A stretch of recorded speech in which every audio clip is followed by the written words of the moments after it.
at the health center is one of the occupants in one of the staff houses.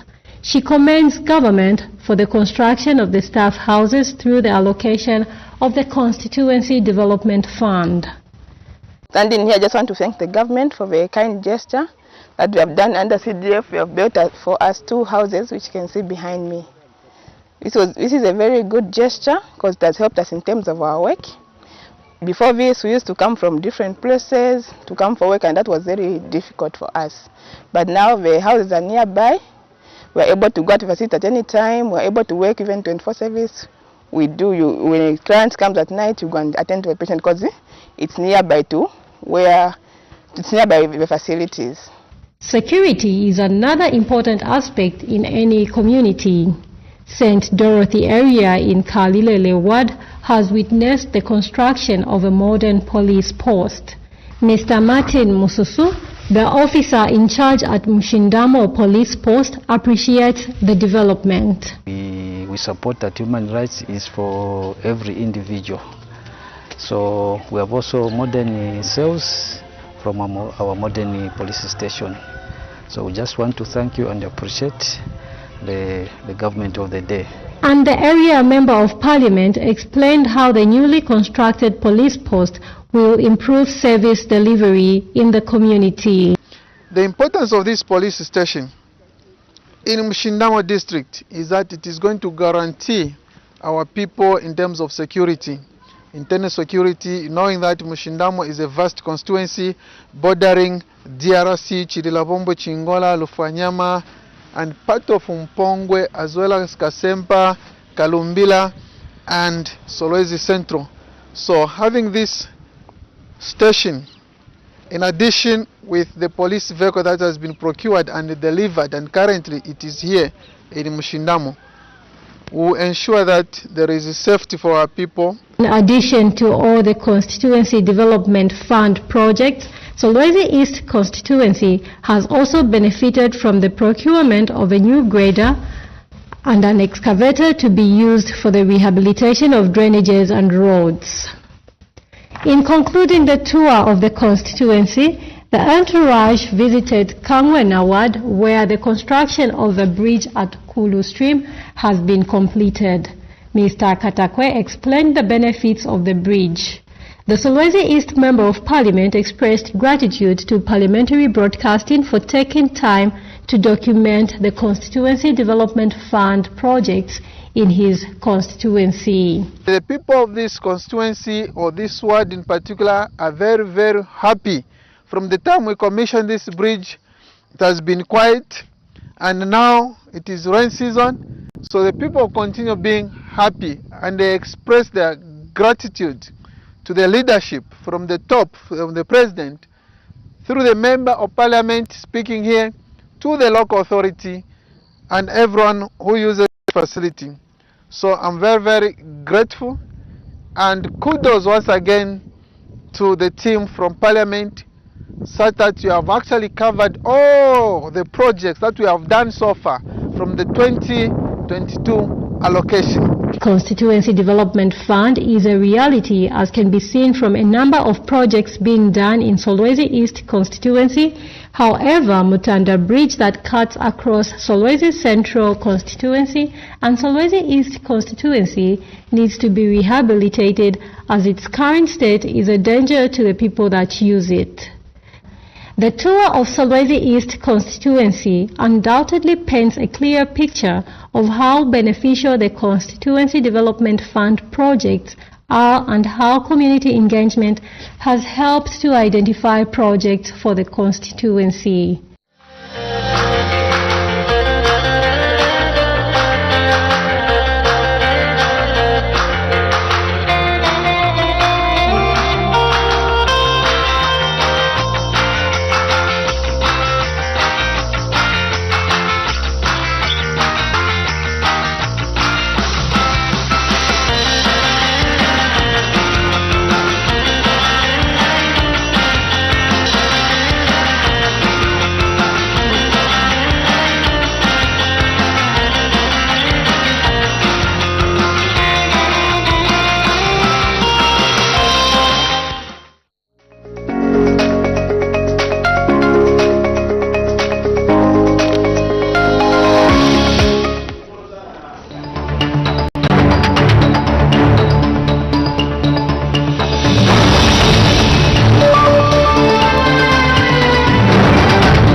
Tuesday, the 9th of July 2024, and we're here to give you a live commentary. Of course, an update of business that was considered last week on Friday, 5th July. To consider this afternoon. My name is Taza Piri.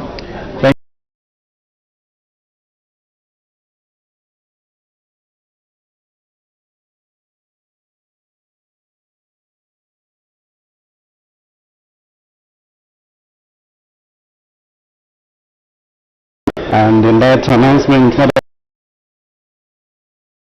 in the speakers following one of the members of Shadow Cabinet and staff from the Parliament of Uganda, Honorable Joel Senyonyi, MP, Leader of the Opposition, Honorable John Halobo, MP, and Honorable Mwanda Nkunika, MP, and Honorable Susan Mugabe, MP.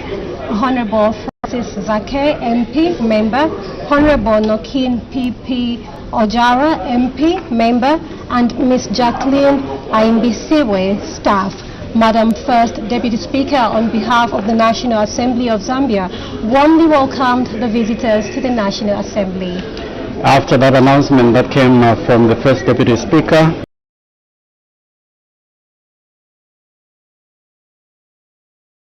indicate to make a business statement, and the Vice President presented on the 19th of July. Thereafter, the House went on to consider urgent matters without notice, and the following urgent matters without notice under Standing Order 142 were raised. The first matter was raised by Mr. Binwa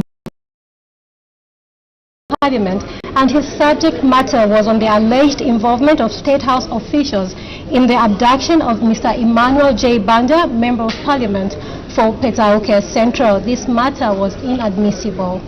The second urgent matter without notice came from Mwandi, Member of Parliament, and this is Ms. S. Sefulo, and this was on the efficient process of purchasing maize from the Food Reserve Agency, FRA shades, in Mwandi constituency, and this was equally inadmissible. After the consideration of those matters, the House went on to consider questions without notice during Her Honor the Vice President's question time. There was a consideration of a ministerial statement, and this ministerial statement was rendered on the floor of the House by the Minister of Energy, and this one was on the alleged inclusion of health facilities on the load management schedule following a directive made by First Deputy Speaker on an urgent matter without notice raised by Mr. S. Kampyongo, MP, on Wednesday, 3rd July 2024.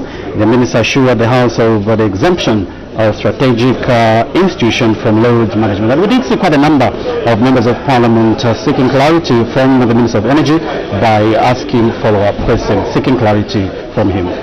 And after the consideration of the ministerial statement, the House went on to consider the motion of supply, a motion that was moved by the Minister of Finance and National Planning. Motion and question proposed that the House do now resolve into Committee of Supply to consider supplementary estimates number 1 of 2024. The Minister of Finance and National Planning announced that he was a bearer of a message from the President recommending the motion for consideration of the House, and the House did adjourn at 11:43. So that's the business that the House considered on Friday.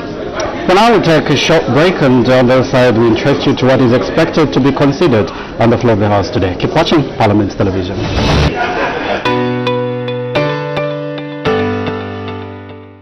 You can now advertise on Parliament Television and Parliament Radio.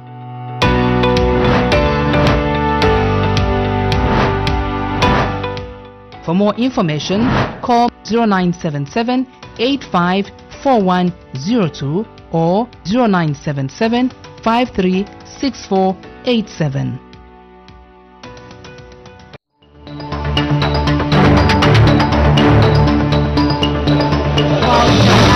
And now we take a look at business that we expect the House to consider this afternoon. Of course, we do expect some announcements.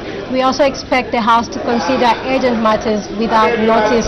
Thereafter, we do expect the House to consider 2 questions for oral answer under Standing Order 82, and these are questions of urgent nature. Person.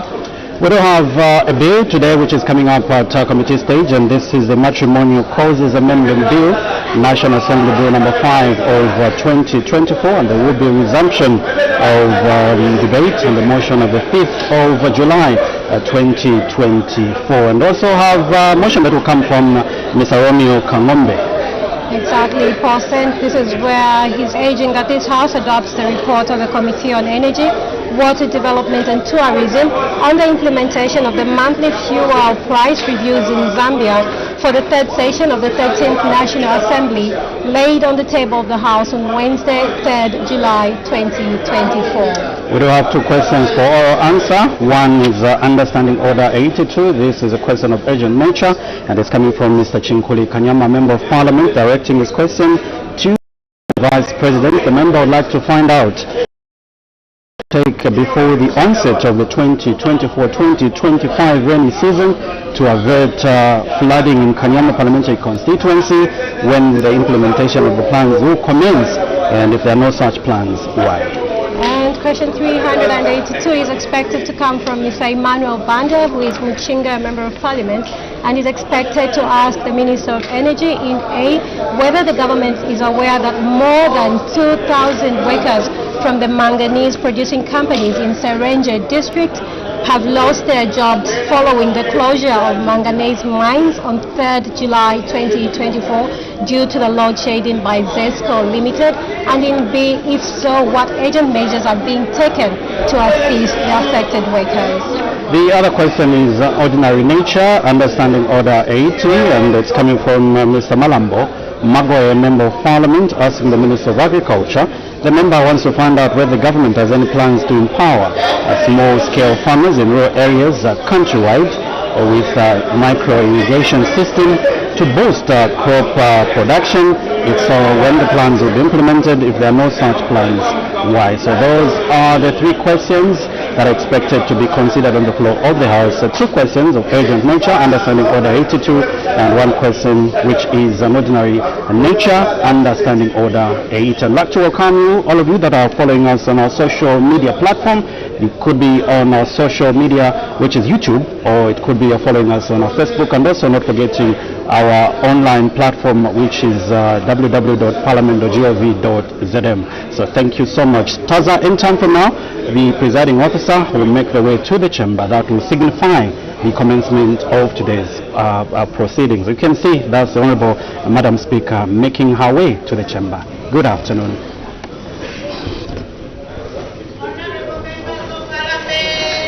Madam Speaker.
Let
Almighty God, who in your infinite wisdom and providential goodness has appointed the offices of leaders and parliaments for the welfare of society and the just government of the people, we beseech you to consider with your abundant favor us, your servants, whom you have been pleased to call to the performance of such important responsibilities in this land.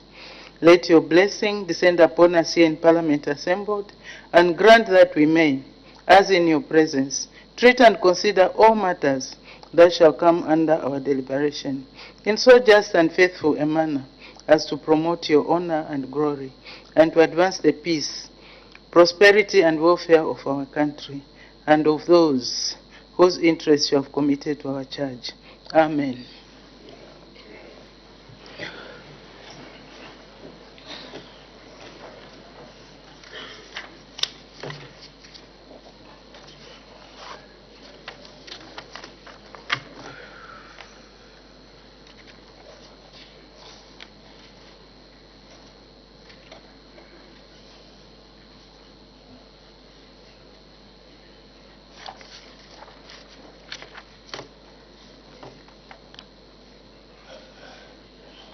Order, honorable members. I have two announcements to make. The first announcement is that honorable members, I wish to recognize the presence in the public gallery of pupils and teachers from Oak Cliff School, Kasupe in Lusaka West, Lusaka District. On behalf of the National Assembly of Zambia, I warmly welcome our visitors in our midst. I thank you. You may take your seat. The second announcement, honorable members, I wish to recognize the presence in the public gallery of pupils and teachers from Disciples International School, Kafue District. I don't know, looks like they're not here yet. Okay. Well, if they come later on behalf of the National Assembly of Zambia, I wish to welcome our visitors in advance. Thank you.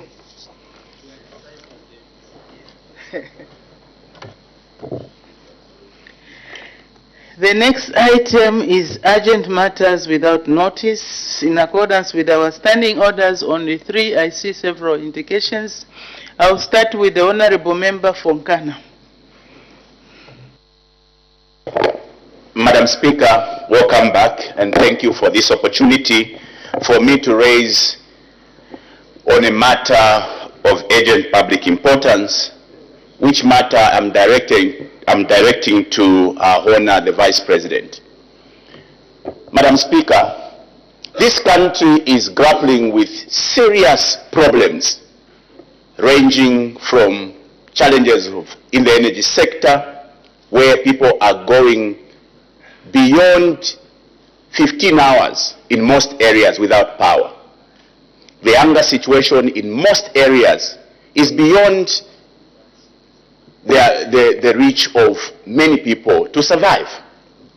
Serious problems are being recorded, Madam Speaker, across the country. Yet, today, Madam Speaker, a revelation has been made in the newspaper today, The Diggers, that the Financial Intelligence Center has recorded a surge in illicit financial transaction amounting to 13 billion. Madam Speaker, if the Vice President does not come to this House to address this matter, we'll be made to think that it is our colleagues sitting on your right who are involved in these illicit financial transactions, because the report is for the financial year 2023 under the leadership of our friends who are sitting on your right. Is the Vice President, Madam Speaker, in order to sit quiet and not to come to this House to address this growing trend of financial irregularities to a tune of 13 billion? Madam Speaker, we will be made to think that the wealth we are seeing being accumulated by our friends on your right is as being reported in the financial report by the Financial Intelligence Center. Is our Honor the Vice President not in order to come and address this very important matter because it borders on the financial capacity of our country to address problems that I have highlighted. I seek your indulgence, Madam Speaker. Thank you very much. Honorable Member Fonkana, you may wish to put that as a question so that the relevant ministry can come and explain the details. I'm sure people would want to know what is behind that, that allegation and who is involved. So I suggest you put in a question and then the relevant minister will come and answer the question. The Honorable Member for Chama South. Thank you, Madam Speaker. Madam Speaker, through you, allow me to thank the President of this country, Mr. Hakainde Hichilema, who this Friday allowed the Eastern Province Minister to accompany me in my constituency where we lost a 7-month-old pregnant woman to an elephant. She was attacked by an elephant, and the President allowed the minister to go and mourn with us in Chama South. Sadly, as we were on our way back, the minister and I received a call that another man was again killed by an elephant, and they are burying as we are speaking right now in Chikwa. I stand here today not on that matter, Madam Speaker. I was just appreciating that the head of state can send a provincial minister to mourn with our people. The issue that I've stood here is directed to our honor, the Vice President, in the absence of the Minister of Health. Madam Speaker, this country at the moment is grappling with a high-potency flu. Almost all the communities are ravaged. Here in Lusaka, if you go around, there's a terrible flu and cough. What is surprising is that the Minister of Health is very quiet instead of informing citizens on how we can look after ourselves. What is going on so that people should be able to protect themselves? Do we have the resurgence of COVID, or indeed this is just an outbreak that needs to be managed? I seek your serious ruling, Madam Speaker. Thank you very much, Honorable Member for Chama South. From what I saw yesterday, I saw the Honorable Minister of Health doing a press briefing. Of course, it was not in this house. She delivered a press briefing to talk about the same issues that you have talked about. So the Minister is alive to that situation, and she has advised measures that need to be taken in order to avert this situation. So the Minister, I believe, is on point. She has already dealt with the matter, and there is no need for her to come here to repeat. Of course, it's more important to issue a ministerial statement than to go for a press briefing. But because of the urgency of the matter, she opted to go for a press briefing, which notified the nation on this situation. So I think it has been dealt with. The last one, Honorable Member for Kantash. I will just follow the sequence. Honorable Member for Kantash. Thank you very much, Madam Speaker. I'm also rising on a matter of urgent matters without notice, particularly directed to the Minister of Finance, but in the absence of the Minister of Finance, I think the leader of government business. Madam Speaker, we do appreciate the efforts of the New Dawn government in trying to crystallize our economy back into growth, but there has been some recent reports that are going around, particularly a draft report from Bank of Zambia, which will disallow the usage of the United States dollars as one of our currency transactions in the country. Madam Speaker, we have been through this route when the PF government tried, in its infancy of government, to ban the usage of the US dollar. And because of the way our economic infrastructure is structured, we are an import-led economy.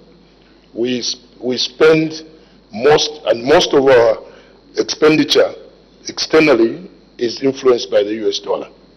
Madam Speaker, I was trying to seek your indulgence through your office whether the Ministry of Finance would be quiet over such a very important announcement. In fact, it comes with punitive measures such as 10 years if you are found trading in US dollars, 10 years, just a host of very, very difficult conditions towards it. I know countries that have been cited, such as Rwanda, Botswana, Angola, and so on. But again, you do realize, Madam Speaker, all these countries have got a very comparative advantage over us in as far as the strength of their economies right now. So I'm seeking your indulgence, Madam Speaker. Thank you.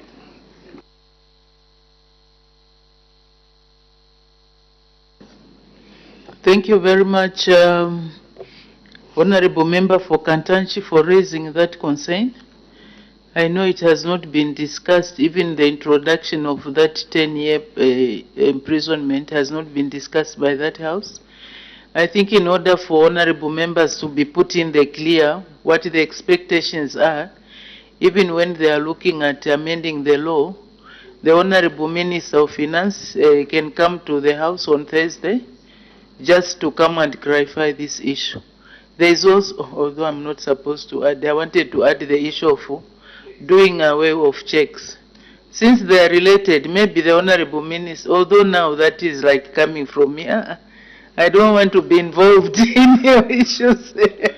Yes. But it will be necessary to address that issue also, because I've seen some apprehension. Some people, the Bank of Zambia has denied that notification, so there's some confusion. So maybe if you can clear those two issues on Thursday Thursday this week. Thank you very much. So that concludes urgent matters without notice. We make progress. Questions for oral answer under Standing Order 82. The Honorable Member for Kanyama. Thank you so much, Madam Speaker, for allowing people of Kanyama to ask a question under Standing Order 82. Madam Speaker, question 381. Before I go on Her Honor the Vice President, there's an indication for a point of order from the Honorable Member for Nyimba. What's the point of order, Honorable Member? Thank you so much, Madam Speaker. Madam Speaker, my point of order goes to the the government chief whip and the head of government business, Madam Vice President. I just want the two Madam Speaker to tell me how important is Kanyama constituency than a constituency like my constituency, which is Nyimba constituency. I had a problem which is very urgent. This problem is coming. I have a problem which is happening now, that people queue up for water from 02 at the filling station to today. I mean, the all day filling stations are full with people queuing up for water, and I expected the answer, my question, to be tackled first before this question. So, Madam Vice President, what's so special what's so special about Kanyama constituency to my constituency? Thank you so much. We are great. It's like people are married to one husband. They always fight over little things. Even the relish, if you don't give them chicken each, they will fight. So, Honorable Member for Nyimba, your question will be, I'm sure it's being processed. At the appropriate time, it will also appear. You can take advantage of the situation today, and if allowed and if relevant, you can ask your question also. So, Her Honor the Vice President.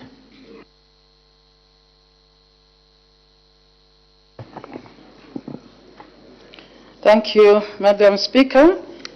In response to the question raised by the Honourable Member of Parliament, Mr. Monty Chinkuri, who asked the following questions. A, what measures the government will take before the onset of the 2024-2025 rainy season to avert flooding in Kanyama Parliamentary Constituency? B, when implementation of the plans will commence? And C, if there are no plans to avert flooding, why? Madam Speaker, I wish to inform this august House as follows. A, in the short term, government is implementing the following measures in Kanyama constituency. 1, community engagement and sensitization. 2, rehabilitation and construction of drainages.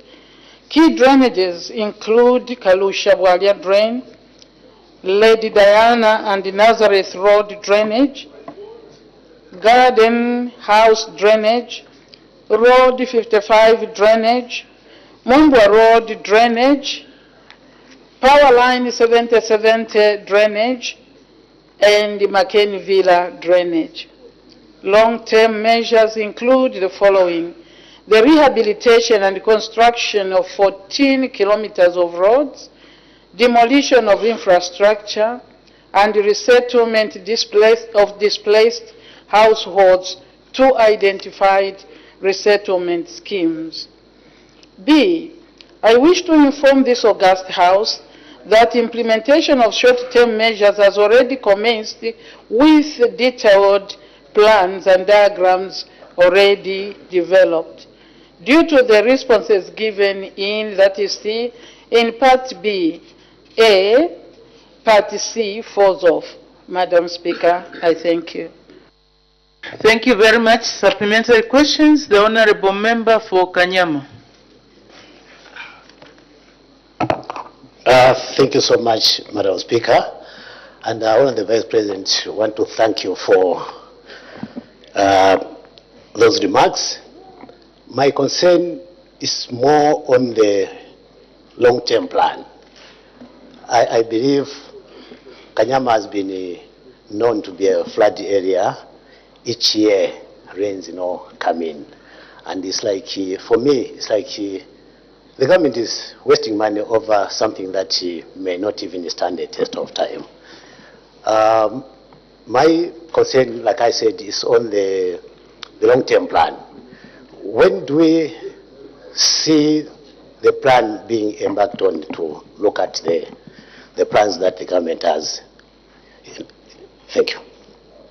Her Honor, the Vice President.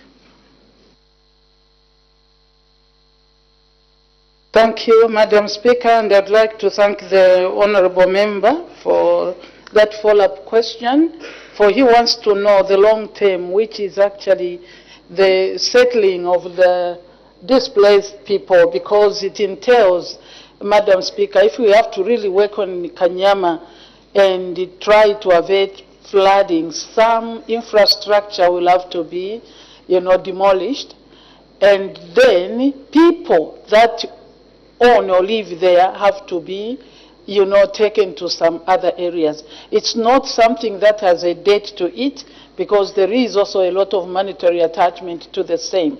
We had put this on plan, remember, during the cholera outbreak. There was a technical committee, and we worked on that and how that we should proceed and identify the resettlement area where to take these people. But in Part A, the Honourable will see that there is work going on of sensitization. It's not easy, number one, to uplift people from where they have lived all along. You need really to take a lot of time to convince them that where they are going, it's better. That is one. Two, the issue of resources. When the issues of drought came, I think you understand that we are stretching and stretching. So we need, this is the only way to actually do urban renewal. That's the way we called the project, urban renewal, so that we can create, ways, we can create waterways, we can create sewer systems. That means other people must be removed from there. I can't give you a date, Honourable member, because we have to be sure that we have enough resources to do that. But the issue of drainages will be at hand. The diagrams and other things have been done. Thank you. Thank you. The Honourable Member for Kabwata. Thank you, Madam Speaker. Your Honour the Vice President, I totally agree with you, especially on the short-term measures that you have actually implemented in Kanyama. I wish if that could also be extended to other places. I think the challenge that we are having, not only in Kanyama, is equally in Kamwala. You go to Chawama, you still find the same. The issue of city planners. We have people that have built most of the structures on waterways. Do we see the demolition exercise, especially on the properties that have been built on waterways, being extended also to other places like Chawama and Kamala South? Thank you. Her Honour the Vice President. Thank you, Madam Speaker, and I would like to thank the Honourable Member for that suggestion, because it is a proposal that basically it should not be limited to Kanyama, because flooding, like Kabwata in particular, is affected. That goes for Munali. It also gets affected in Lusaka. That's why the project was in totality called Urban Renewal. So we may not have a limit that Kabwata will not be touched. But I think you do realize that this question came from Kanyama, and truly Kanyama was prioritized because of the extent of flooding, and also, because the water stays there and the infection gets very severe. But in the long term, that must be done, and I'm happy to report that there was a lot of support on this urban renewal, which includes the church. The church agreed with government in consultation that there is no need to leave people living in the areas that they do and yet get affected. We need to improve sanitation. We need to improve water system, the sewer system. So that will be extended. That is part of the long-term plan. But we have to continuously work to improve our resource base. Thank you. Thank you. The Honourable Member for Mufurila. Thank you very much, Madam Speaker. Your Honour the Vice President, this question is very important, in fact, for all the residents of Lusaka, because it's not just Kanyama or Kabwata, basically the entire Lusaka gets flooded during the rain season. I take note in your response you've referred to the urban renewal, so my question is actually around that. What comfort are you giving to the residents of Lusaka that something has been done between the last rain season and the coming one to avoid the severe flooding that the residents of Lusaka endure? I thank you, Madam Speaker. Thank you. Her Honour the Vice President. Thank you, Madam Speaker. Indeed, what I've said is just how far government has gone. It would not be right for me here to give fake assurance. Yes, you are right also to say everywhere, a lot of places are affected. But we have had to do prioritizing to see where, where the issue is most severe. But in the long term, resources available, Lusaka urban renewal must be done. But we start with Kanyama. I think we do understand. Like I said, Munali is affected. There are pieces of yours. Yeah. Mandevu is equally, affected in certain areas. That's why, like I said, it's urban renewal. But all of us here know the limitations of government, which I've said is the resource base. But we need to work on Lusaka and maybe call upon the residents and the would-be residents of Lusaka that let us stop. You talked of town planning. Please, there's no need for us to build on waterways. We do all sorts of things. And the people who give plots, indeed they are part of me. That should not be done. When you just find a space, you give or you start constructing. We have seen rivers that have started flowing the opposite. Some of them have simply dried off. I think responsibility must be taken. We need land, but we cannot do what we are doing, getting any piece of land. With the climate change issues, then we are going to really make our lives at risk, all of us, because Lusaka can flood in the manner that we are constructing. So I agree with the Member of Parliament from Kabwata that town planning must be taken seriously, and also the giving of plots to people must be done in consideration with what is there. Is it a waterway? Is it a forest? Is it a what? This is the only country we have. Let us take care of it. Thank you. Thank you. The Honorable Member for Kanyama, do you have any other question? Yes, Madam Speaker. Thank you so much, Honorable Vice President, for those responses. I'm aware that DMMU provides mitigation measures in terms of, floods. It's not solely the mandate of DMMU to look at the issues that are in Kanyama. There are a number of ministries that get affected in event we have got floods, ranging from Minister of Health, they get affected. Minister of Water also get affected, local government. So my question is there no way these line ministries could come together and try and find a lasting solution to the annual issues that affect these ministries? Just to eradicate this, I submit, Mr. Speaker. Thank you. Her Honor the Vice President.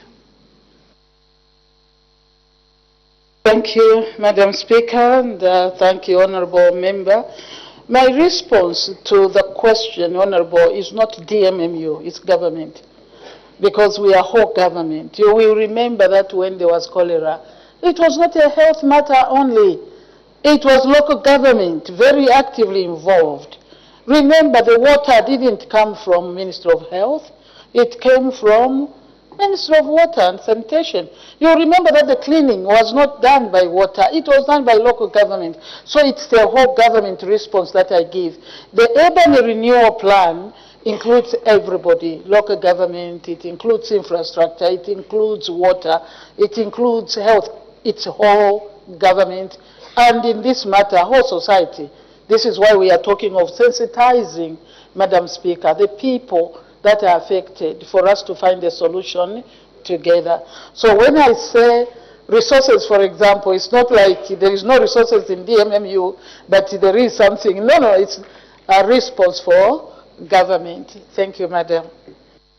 Thank you. So many indications, but we need to move. I will call the last Honourable Member Fonkana. Then we make progress. Thank you, Madam Speaker. I have struggled to understand why our soccer icon has been named after Mufolo, Kalusha Bwaji, the drainage. Now, Madam Speaker, Kanyama has got two big problems, junkies and flooding. And, Madam Vice President, this has been there with us for many years.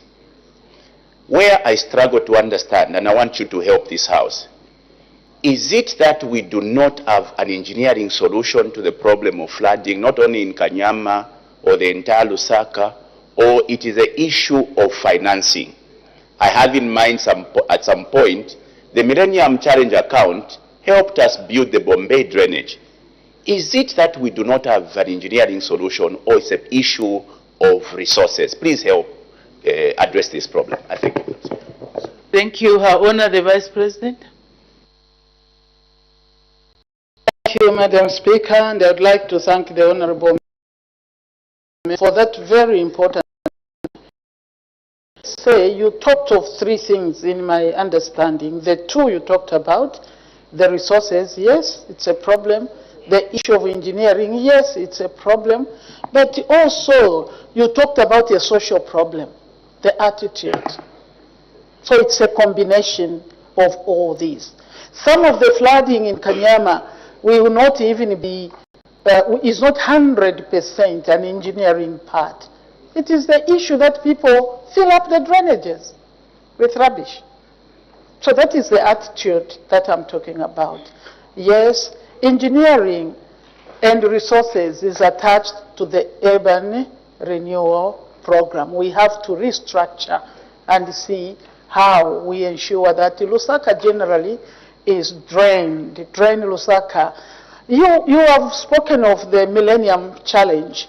That was an effort. If you go around, depending on which part of the year, you'll find that some of those drainages that were done are filled with rubbish. That is not engineering only, but we have to do the combination of everything and try to reset Kanyama and also other parts of Lusaka. Thank you. Thank you. Next question, the Honorable Member for Muchinga. Question number 382, Madam Speaker. The Honorable Minister of Energy.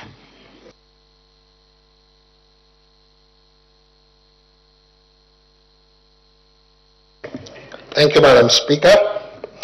Mr. Emmanuel Banda, Member of Parliament for Muchinga Parliamentary Constituency, is asking the Minister of Energy 2 questions. A, whether the government is aware that more than 2,000 workers from the manganese companies in Serenje district have lost their jobs following the closure of manganese July 2024 by ZESCO Limited. B, if so, what urgent measures are being undertaken to assist the affected workers?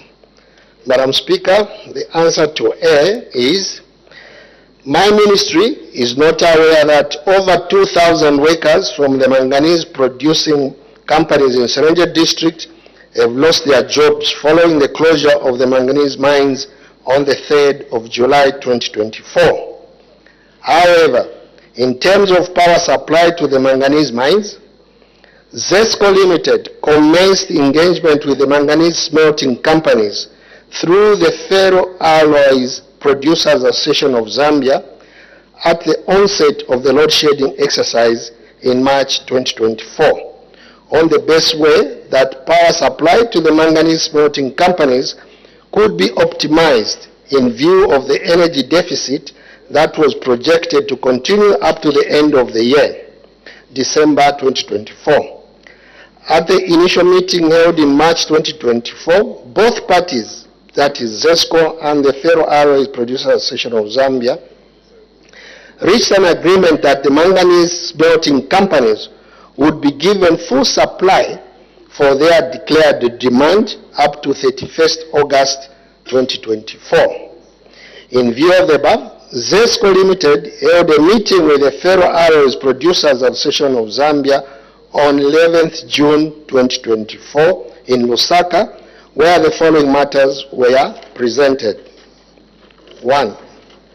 The worsening energy deficit that the country was experiencing and what the inflows into the major reservoirs were. 2. ZESCO had observed that the manganese smelting companies had decided to ramp up production by increasing power demand despite the energy deficit that the country was experiencing. 3. Mitigation measures that ZESCO had put in place to ensure continuous optimal supply of power to all sectors of the economy. 4. A record of power consumption by the manganese companies from August 2023 to May 2024. The 5th one is notification to the Ferroalloys Producers Association of Zambia. Notification to the association was made that due to exhaustion of their allocated energy for the year, ZESCO would shut down supply to all manganese smelting companies from 1st July 2024 to 31st August 2024. Options of power supply. The manganese smelting companies, Madam Speaker, were given an option to sign up for an emergency power that was being imported from Mozambique on the basis of cost pass-through mechanism that had been approved by the ERB.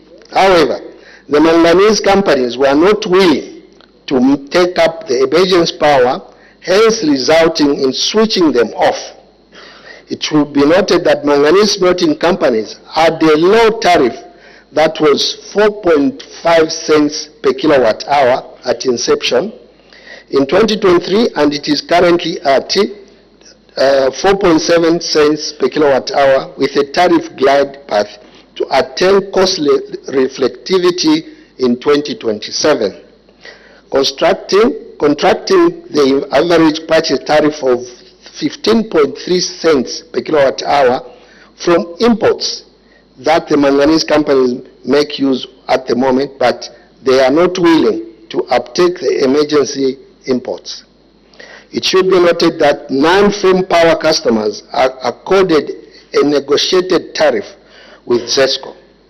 Given that the manganese smelting companies produce identical goods, they were offered the same tariff conditions, including non-firm power that implies no priority of supply. Madam Speaker, currently, ZESCO has deployed emergency power using diesel power generators at a cost of 24 cents per kilowatt hour. Madam Speaker, submit. Thank you. Supplementary questions. The Honorable Member for Muchinga. Thank you, Madam Speaker. I got exactly what the Minister said, and it's unfortunate that the Minister has mentioned that the government is not aware that people have lost employment. You know, when the manganese plant or any other mining plant closes, that means people are not working. And the economic activities of Serenja are purely based on manganese.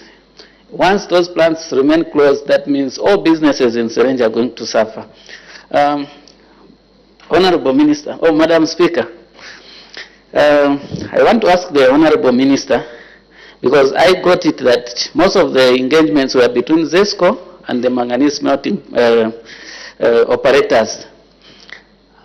Are you in a position to still continue engaging these manganese smelters at the ministerial level, just to safeguard the jobs of these more than 2,000 people who have been sent home? I thank you, Madam Speaker. Thank you. The Honorable Minister of Energy. Thank you, Madam Speaker. We sympathize with the situation with these manganese companies. However, Madam Speaker, I had indicated that their tariff was almost compared to what the domestic tariff is. And ZESCO offered them to say, look, we can import power for you, but it will come at a premium. They declined to take the expensive power. So ZESCO cannot subsidize them by giving them power which is imported and it comes at a very high price. That is why they opted to close. However, if you followed my submission, they had doubled up the production. So we suspect that they had stockpiled much of the materials that they were producing, and I'm sure they are still in business up to now. I submit. The Honorable Member for Constituency.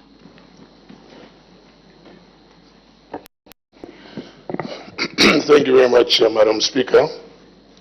And thank you very much, Honorable Minister. I know that you are trying to comfort us as much as possible, but the reality of the fact is this, Madam Speaker, that when Zambia's River Authority gave us our water allocation, 16 billion cubic meters of liters of water, we by end of September should have consumed it. We will run out of the water. It's a fact. So by end of September, Madam Speaker, power generation in this country will be a very difficult undertaking unless the ministry takes leadership. The 8 billion that will remain will be for Zimbabwe. And Zimbabwe, when we were going through a similar phase such as this one, in 2018-2019, Zimbabwe invested in alternative energy, which we deliberately stopped after everything became normal. So Zimbabwe has various alternative sources of energy, And that's why people are able to even import solar batteries and solar products from Zimbabwe at a cheaper price. Now, Honorable Minister, given what I have mentioned, could you just to give us comfort from the business side, especially for us who are domestically consuming power? Already we're at 20 hours of load shedding before what I've just mentioned. What are some of the immediate things your ministry is going to do to make sure that the fears that I have laid here, the fears that the people have out there, the fears that businesses are having, some which have got power supply agreements with ZESCO above 5 megawatts of power, maybe they're consuming 8 above that amount, are still not being provided power. Therefore, their production has also dropped. Remember, this has a bearing on our economy. Thank you, Madam Speaker. Thank you, the Honorable Minister of Energy. Thank you, Madam Speaker, and thank you, Honorable Mumba, for that. Madam Speaker, the situation is that ZESCO is aware that we've got very little usable water in the Kariba Dam, and the plan is to generate up to the end of the year, hoping that by the end of the year we could have started receiving rainfall. Okay, this is the same situation as in Itezi Dam, where the installed capacity is 120 megawatts. Now ZESCO is generating something like 30 to 33 megawatts. So we need to conserve whatever little water is there so that it can take us to the end of the year, and hoping that with reported predictions, we could be okay when the rains start, maybe somewhere in October, October to December, January. Okay. What other measures are we taking? We are taking a lot of measures, in the sense that we will soon be introducing diesel-generated power. You see, diesel is very expensive, so we will be looking at ways and means of companies that can afford that tariff, because you cannot expect to be given a tariff of say 4 cents, and yet you are consuming power which is very expensive, the power which is being generated at a higher rate. So we are going to engage companies and the mines so that we can do a load management. So say, look, if you want this power, it comes at a premium. Are you ready to pay for it? And going by what we've discussed with, especially the mines, I think the situation should be okay. We are on top of things, I submit. Thank you. The Honorable Member for Muchinga. Thank you, Madam Speaker. Honorable Minister, I believe the manganese company operators were negotiating on their side as business people. Now we have got the people who I know that it's government that has to take their interest, the workers. What is it that you are going to do within your powers as a ministry to make sure that those people surely doesn't completely lose their jobs? Like what I heard is that it will be up to next year before the manganese companies open. So if you look at this almost a year, and the fact that, this year the rainfall pattern was bad throughout the country, meaning that even food in villages that we usually have, we don't have. So these people thought by getting paid something, then they will be able to feed their families. And in this case, it's something else. So please, Honorable Minister, on behalf of the people of Serenje District and Chitambo, because both districts rely on the manganese operations, what is it that you can tell them that can comfort them to believe that as government we are taking their interest? Thank you, Madam Speaker. Thank you. The Honorable Minister of Energy. Thank you, Madam Speaker. Madam Speaker, I think I would like to keep my lane, because now we are drifting into labor issues. I will engage my counterpart at labor, and then we can sit down with the manganese companies and find a solution. I submit. Thank you. The Honorable Member for Nyimba. Thank you, Madam Speaker. Minister losing 2,000 jobs is not a small thing, it's a big thing. looking at the economical status of Mchinga, even Selenja as a district. Minister, you may agree with me that some of the small districts like Nyimba, where we receive power at 22 hours and 04 power goes back, it's a problem. Now my question to you is, diesel generation of electricity, I know it's quite expensive, and there are very few companies or individuals who are going to manage that, to buy that power from you. Then there is the alternative energy, the green energy, where we are dealing with solar and solar farms. And we've seen that our colleagues in Rwanda, they have done in $23 million. They did a solar plant, I think, producing about 60 megawatts or so. So what's so difficult for us as a country, Minister, to move to this alternative energy so that people are not losing jobs, and so that we can keep on safeguarding jobs for people like Mchinga, my Baba men, and the welders in Nyimba, so that we preserve their jobs. Nuclear, it's not far-fetched. We can also go nuclear. What is so difficult to go solar and nuclear at the same time? Thank you, Madam Speaker.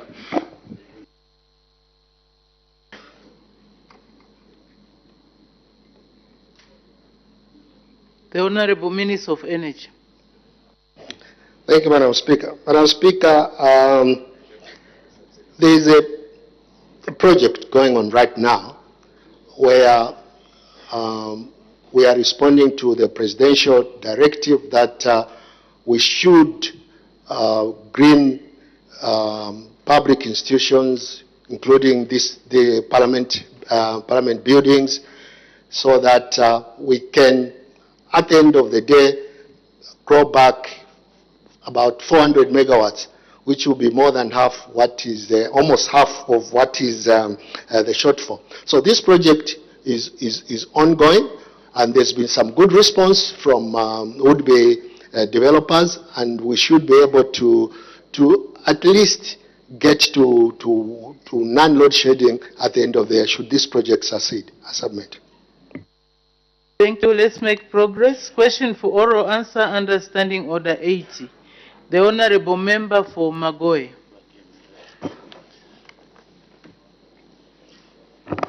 Thank you very much, Madam Speaker. Question number 383. The Honourable Minister of Agriculture.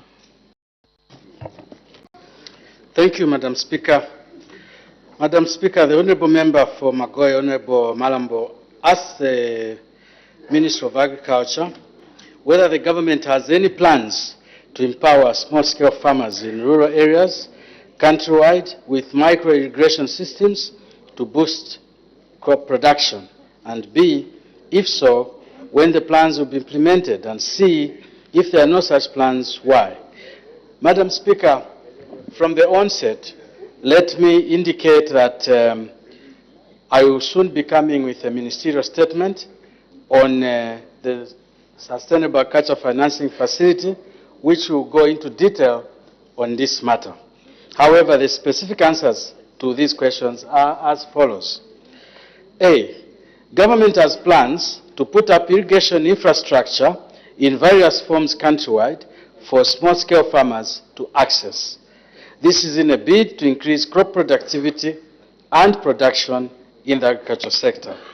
B, Madam Speaker, government has already started implementing some of the irrigation projects in various parts of the country. The irrigation schemes include permanent and simple weirs, a weir being a barrier across the width of a river that alters the flow characteristics of water, also construction of dams, drip irrigation infrastructure. And C, Madam Speaker, as mentioned at B, plans for irrigation infrastructure are underway and have been undertaken by government, are being undertaken by government through the Ministry of Agriculture. Madam Speaker, I thank you. Thank you very much. Let's tone down, honourable members, so that we listen to the answers. Supplementary questions. The honourable member for Magoe. Thank you very much, Madam Speaker, and I appreciate the answer given, Honourable Minister. Our colleagues in Namaela in Konkora Ward, Honorable Minister, they have springs of water. The water is just oozing from the hills. And I feel that if we quicken up the process of trying to release this kind of gesture that you have given, it will help our farmers to mitigate on the needy food that is required in the society. Honorable Minister, maybe you can be able to shed more light to give time frame on how soon this project will begin. Thank you. The Honorable Minister of Agriculture. Thank you, Madam Speaker. I appreciate the contribution from the Honorable Member, and probably it would be useful if other Honorable Members have got areas of interest where water is oozing from springs, in this case maybe a hill or something, let us know. The way we will take absolute interest and go to this area. I want to promise the Honorable Member that the area he has talked about, Namayele Springs, will be visited. I will actually send officers this week, Madam Speaker. Tomorrow I'm going to instruct that people go and check what we can do with this water. And that goes for any other area where we can harvest water, which is just going to waste. In terms of the overall programs of irrigation, I indicated, Madam Speaker, that it is ongoing. I thank you. Thank you. The Honorable Member for Nyimba. Thank you, Madam Speaker. Minister, looking at this important thing, you may agree with me that our country now, it's a bit, especially us areas, and we have springs here and there. But my question to you, we are struggling with our food security now. Between you and me, you know that we've got areas where a good number of ZNS camps, because we need to lead by example. As government, where ZNS camps are, they are rivers. And these rivers are not dammed for us to start. The first point for irrigation was to start with the government institution, especially ZNS, who are doing more than peasant farmers. Now, I can't tell you about Mtilizi, which you are very much aware, and there is no dam, and Mtilizi River goes up to Zambezi River wasted without harnessing it, without harvesting it. Now, Minister, we know each and every parliamentarian here knows where people grow maize, where people are seriously farming. What's so difficult for us, because we can't just keep on talking, time is moving. Why is it so difficult that we haven't invested this money, we are saying if it's there, into coming up with water schemes in this area so that people can continue growing our staple food in a lot of areas in this country? Thank you so much, Madam Speaker. Thank you. The Honorable Minister of Agriculture. Thank you, Madam Speaker, and I would like to thank the Honorable Member for Nyimba for that contribution. Madam Speaker, yes, ZNS is doing a lot in this country, especially lately in terms of production. And I would like the Honorable Member to know that in a number of areas where ZNS are, they actually are running farming at a level of very admirable commercial status. ZNS, correctional services, have a number of center pivots. So as much as we might not have dams, but I would like to assure you that the current command of ZNS is really up to the task. And what is important probably is to say, let us look at other areas where ZNS have got smaller fields. Why don't we enhance the capacity? Madam Speaker, in terms of what the government is doing, the Honourable Member might be happy to note that there is quite a number of infrastructure that is being worked on in terms of irrigation. Let me just give you an example. In Chianse, in Kafue, there is a 600-hectare irrigation scheme. In Yankata, there is a 417-hectare irrigation scheme. In Shikaveta, in Rufunsa, there is supposed to be a 140-hectare irrigation scheme. there are a couple of weirs, almost 1,365 hectares of weirs that have been, which are supporting that hectarage. I would also like you to know that right now there is construction for 3 dams that is underway, and also construction of 30 solar-powered irrigation schemes, where drip irrigation and other good irrigation systems are going on. 2-3 weeks ago, I was out in one of the areas to commission. 2 days from today, I would invite you. I am going to commission 2 other irrigation schemes in the southern province. So we are doing quite a lot in that area. But more than that, we are now promoting small-scale irrigation. And that is why I said I'll bring a ministerial statement where we are going to give money to not less than 1,500 small-scale farmers so that they can go into irrigation for their fields rather than waiting for the heavens to open and that they just rely on rain. So there's quite a number of programs that are there. Also, it might interest you to know that in the current arrangement, the construction of dams is actually under a different ministry, but we work together so that we use the water for both domestic consumption and also for agriculture and animal use. I thank you, Madam Speaker. Thank you very much. The next question, the Honorable Member for Namwala. Thank you so very much, Madam Speaker. Through you to the Minister. Minister, may I know whether the government has a specific number of small-scale farmers that they are looking for to get involved in this irrigation thing, and what is the budget line as submitted? The Honorable Minister of Agriculture. Madam Speaker, I might not have the exact amount that will go into irrigation, but I can confirm here that we have set aside and we have asked for permission from one of the operating partners that we use a minimum of $26 million to support the small-scale farmers. As we are speaking, the Zambian banks have put up to $1 billion and $50 million in order to support the SAF. And we want to make sure that most of this goes for irrigation.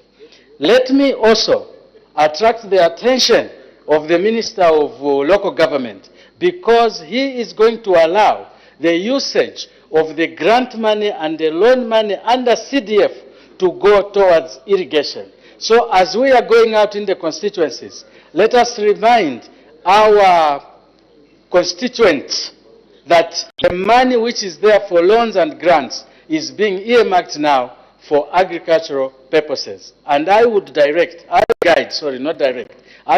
and strongly take that direction into irrigation. Madam Speaker, I thank you. Thank you. The Honorable Member for Magoe.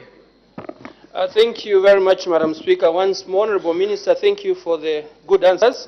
Honorable Minister, Cotton Development Trust in Magoe constituency is seated on more than 1,000 hectares of land, of which around it there is Magoe River, which has a lot of water.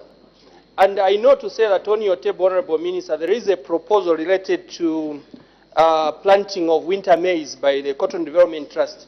How soon do you think, Honorable Minister, you will consider to fund them? Thank you. The Honorable Minister of Agriculture. Thank you, Madam Speaker. Our guidance now would be that one needs to be very careful to go into winter maize production because the time is a bit late. Winter maize is better starting it around June so that it does not intersect with what you would have wanted to grow when the rain comes. So we would be very, very hesitant to encourage people now to go into winter maize. The time is almost lapsing. Actually, the last date is like around the 15th of this month, after which you need to be very, very careful. Unless your field is not going to be used for maybe agricultural activities which need rain-fed. But we can discuss that, Honorable Member, the 1,000 hectares which is near water. Let's discuss it. You are close, you come to the office. Let us see how we can utilize that, maybe for other things, vegetables and other things which need irrigation. I thank you. Thank you. The Honorable Member for Kalabo Central. Thank you, Madam Speaker. My question, Madam Speaker, is similar to the member for Nyimba. Madam Speaker, there's too much talk. Somewhere in March, if I can recall, the minister talked of empowering small-scale farmers with the modalities to do irrigation schemes which will lead into winter maize production. And there in Kalabo, people had registered themselves, but as I'm speaking, none of them has gotten anything from this program of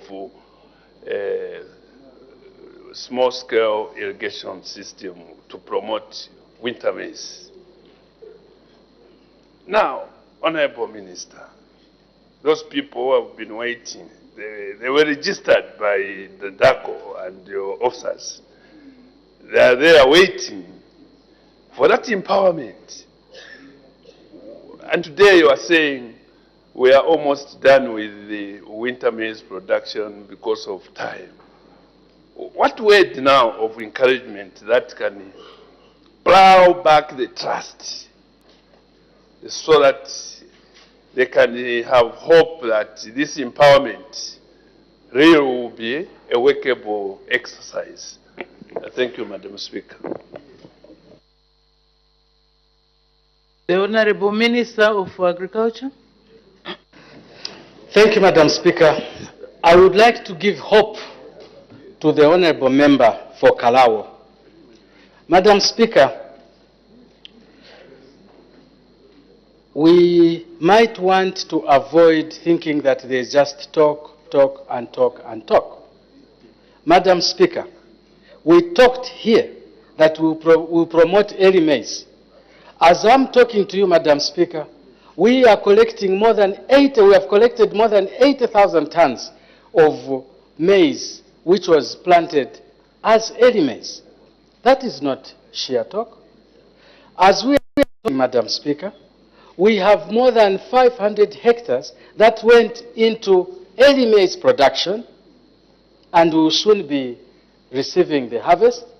That is not empty talk.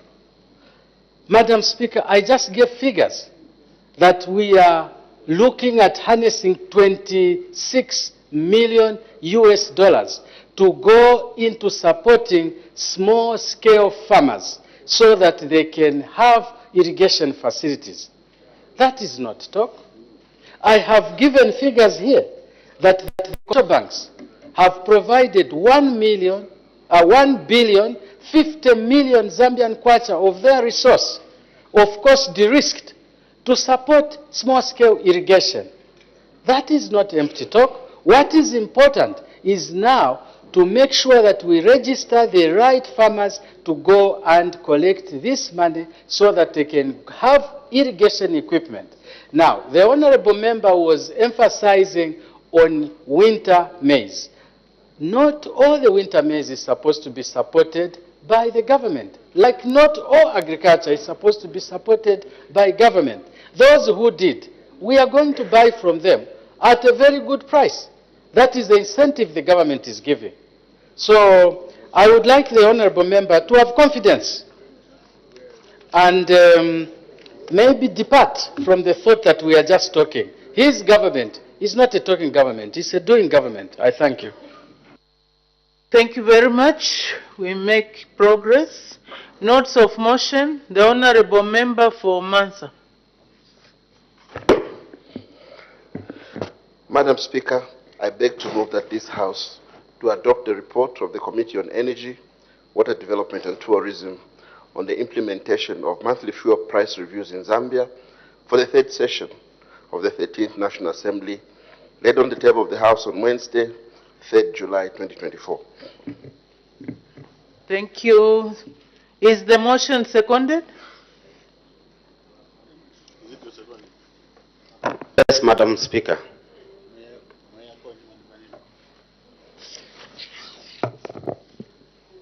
Seconded by the Honorable Member for Pemba. The question is that this House of the Committee on Energy, Water Development and Tourism on implementation of monthly fuel price reviews in Zambia for the third session of the 13th National Assembly, laid on the table of the House on Wednesday, 3rd July 2024. Any debate? The Honorable Member for Mansa. Madam Speaker, in accordance with its terms of reference as set out under Standing Order 209D and 210 of the National Assembly Standing Orders 2024, the committee considered the topical issue entitled The Implementation of Monthly Fuel Price Reviews in Zambia. Madam Speaker, in carrying out its task, the committee engaged with several stakeholders and also undertook a local tour to some strategic sites in line with its topical issue. The committee also undertook a benchmarking tour to the Republic of Namibia to learn best practices in the implementation of monthly price fuel reviews. Madam, considering that members have had time to read the report, allow me to only comment on some of the key findings from the committee's engagement with various stakeholders on this topical subject. Madam Speaker, the first issue that I'll address is on the operations of Indeni Energy Company, which were changed as it transitioned from a refinery to an oil marketing company. This august House may wish to know that while on its benchmarking tour to Namibia, the committee learned that the Namibian government participates in the petroleum sector through the National Petroleum Corporation of Namibia, NAMCO. Through NAMCO, the government of Namibia holds 11% market share within wholesale and 14% market share in the retail space. Further, NAMCO manages 3 depot facilities across Namibia, sells branded lubricants, and owns and operates 17 service stations. Madam, in the light of the above, the committee strongly recommends that Indeni Energy Company participate in the procurement and supply of petroleum products on behalf of the government in order to diversify Zambia's sources of fuel procurement and reduce the risks associated with complete reliance on the private sector. The committee further recommends that the government considers transforming Indeni Energy Company into a national oil company to enable it to participate in the procurement of fuel in a similar manner to NAMCO of Namibia. Madam Speaker, I wish to inform this august House that the Namibian government has what is called the National Energy Fund, NEF, which it utilizes to absorb sharp increments in fuel prices. The House may further wish to know that Zambia has a similar fund known as the Strategic Reserve Fund, which was introduced to aid in stabilizing the price of fuel, managing, rehabilitating, and constructing petroleum storage facilities, as well as dealing with emergencies in the petroleum subsector. The committee's concern, however, is that the use of the Strategic Reserve Fund to stabilize fuel prices does not appear to be sustainable. The committee is of this view because a previous attempt by the Energy Regulation Board, ERB, to stabilize the price of fuel using the fund led to its depletion within 3 months. In this regard, the committee recommends that the government should reassess the utilization of the Strategic Reserve Fund and transfer some of its functions, such as roadworks around fuel storage depots and rehabilitation of infrastructure, to the Ministry of Infrastructure, Housing and Urban Development. This will enable the Ministry of Energy, through the ERB, to have more funds at its disposal to stabilize the price of fuel. Madam Speaker, let me now move to the issue of the monthly price reviews of fuel. The committee notes that the government's decision to move to a 30-day fuel pricing cycle has met with outcry by the business community and the public at large. Even His Excellency the President, during the swearing-in ceremony of a newly appointed Permanent Secretary in the Ministry of Energy, acknowledged the adverse impact of monthly fuel pump price revisions on business operations and directed that the Ministry investigate the issue. In view of this, the committee strongly recommends that the government should immediately put measures in place to expand capacity for petroleum products, which would act as a buffer to stabilize fuel prices for longer periods and ensure a steady supply.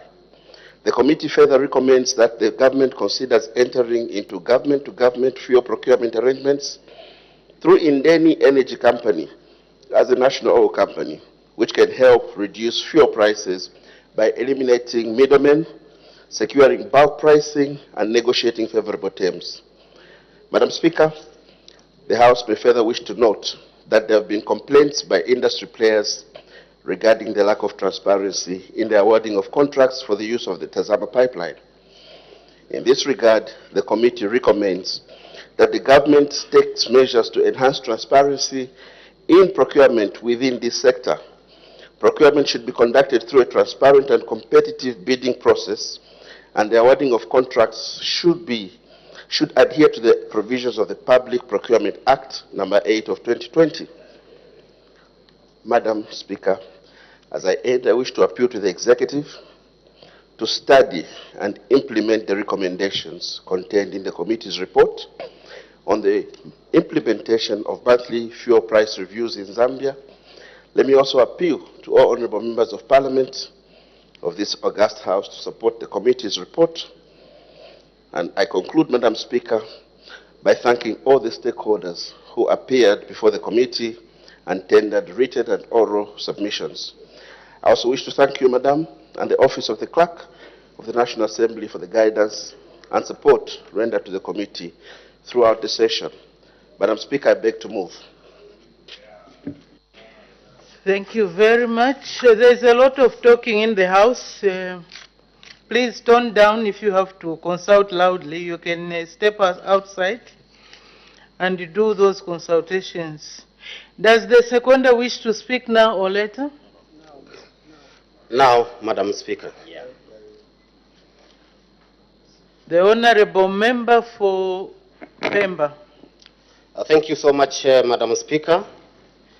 In seconding the report of your committee, a committee on energy, water development, and tourism, ably moved by the Honorable Member of Parliament for Mansa, Honorable Dr. Chitalu Chirufya. Madam Speaker, I'm going to restrict my debate to the rationale behind the implementation of monthly fuel price review.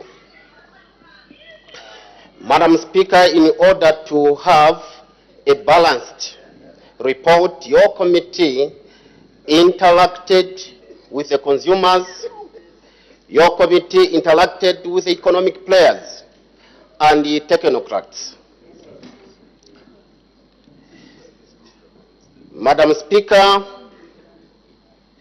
your committee undertook a benchmarking in Namibia, and your committee has an opportunity to interact with the players in that country, that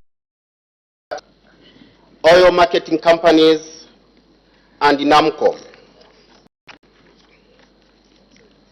Madam Speaker, your committee interacted with local players within the country. We undertook local tours and interacted with the public. We interacted with Energy Regulation Board, ERB. We interacted with Indian Energy Company. We also interacted with Tazama Pipe Limited. Madam Speaker, our findings when we impacted with the consumers. Madam Speaker, the consumers feel that the cost of fuel has negatively impacted on their lives.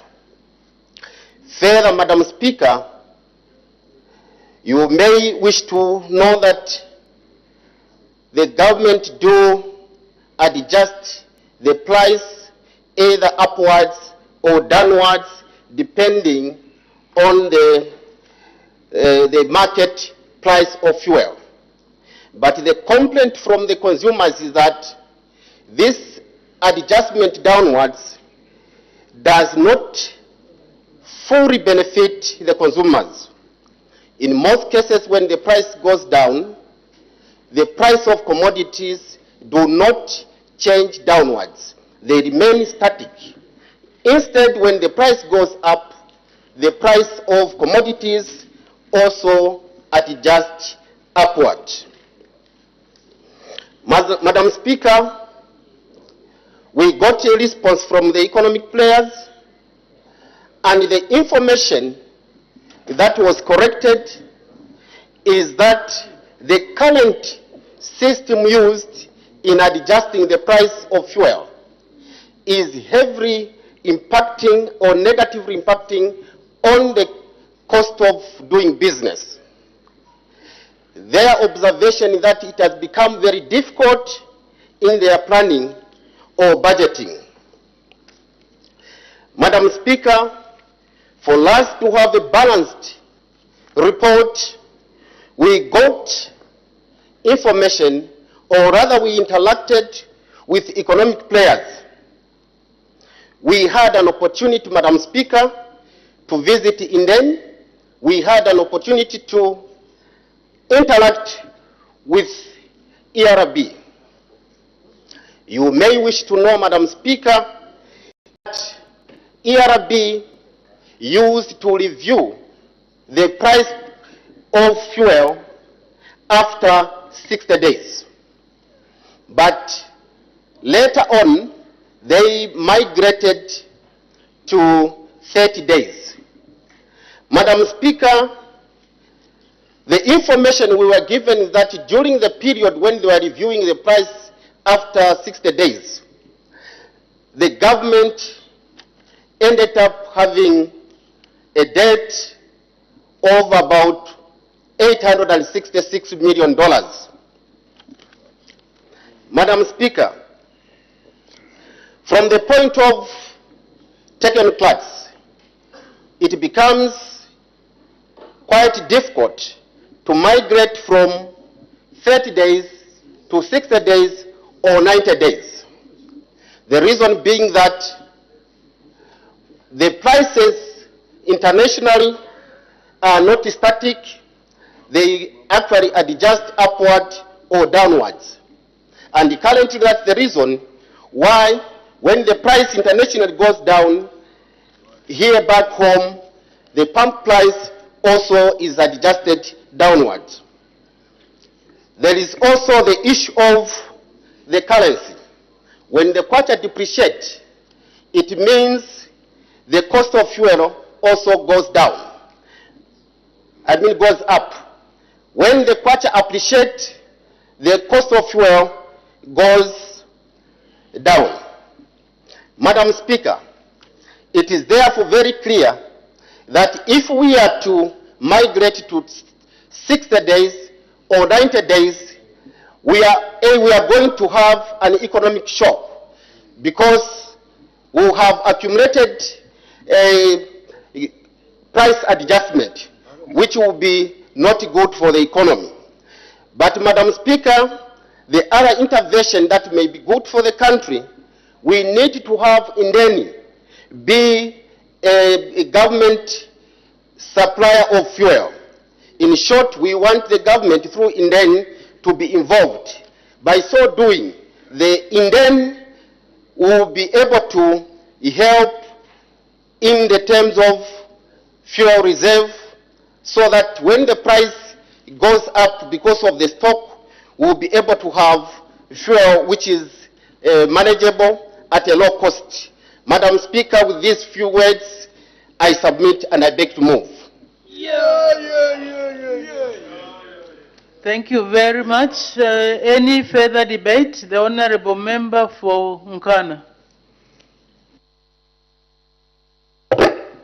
Madam Speaker, I want to thank you for giving me an opportunity to comment on the report of your Committee on Energy, and want to thank the chairperson for ably laying this report. Madam Speaker, it must be stated as I make a submission that the fuel subsector is an important ingredient in national development. And the committee has done a fantastic job, Madam Speaker, through the benchmarking tour they took into Namibia to highlight and make special recommendations of what government must do in managing this sector. Madam Speaker, it must be stated from the onset, for me, I'm not an energy expert.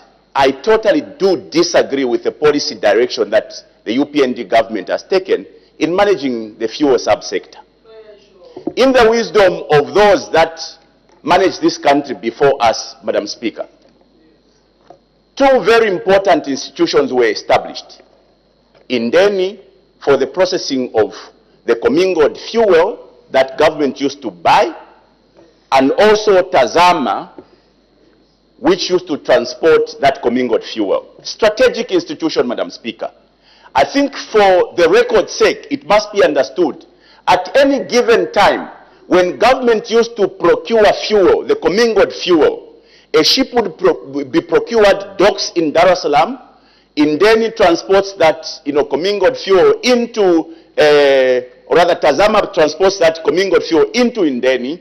When that commingled fuel is separated, we used to have at least 3 months of our fuel needs in the country. What that did, Madam Speaker, is that it helped us to deal with issues of price fluctuations. At any given time, we suffer the shocks of price fluctuations on the market. If today the price of fuel changes on the market, we feel the effect here. The decision of Tazama and Indeni was to cushion us.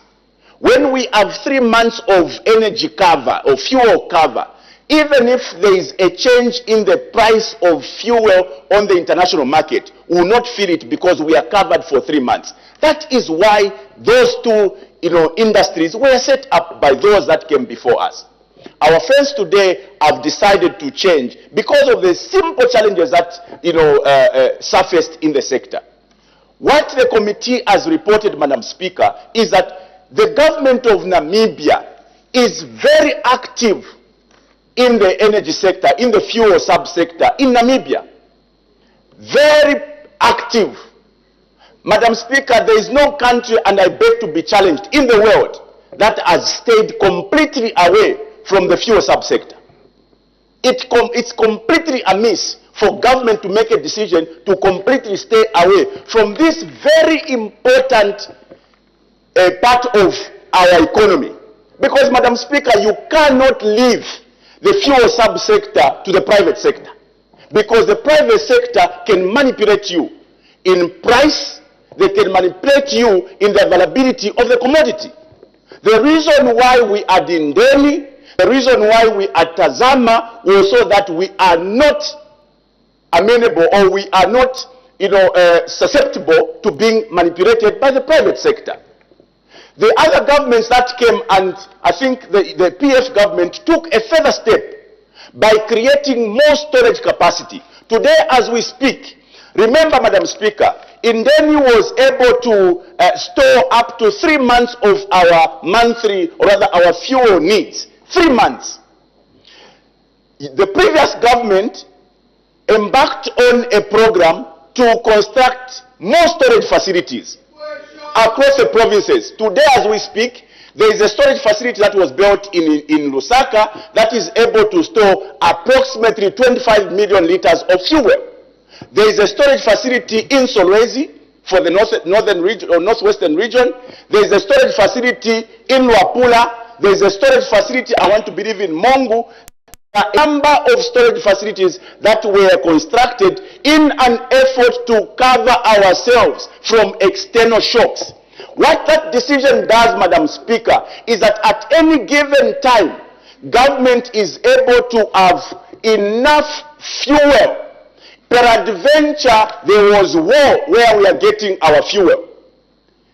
I am not a Sangoma. There will be a day when there will be trouble in Tanzania where we get our fuel from.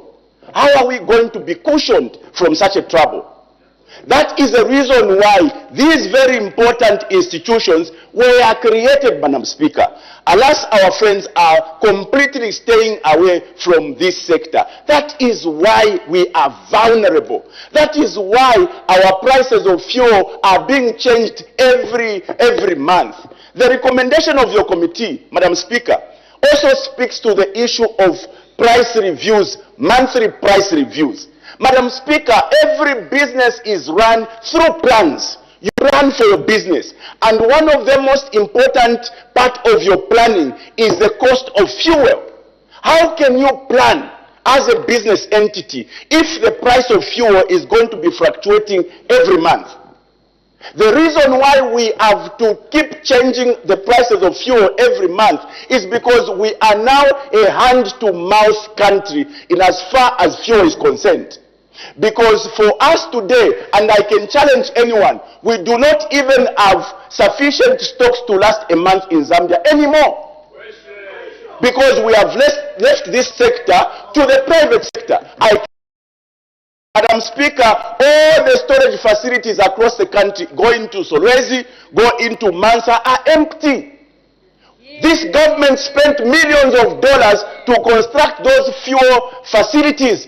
They are empty because of a reckless decision made by the Ministry of Energy to let go of this very important sector of our economy into private hands, just to satisfy business partners.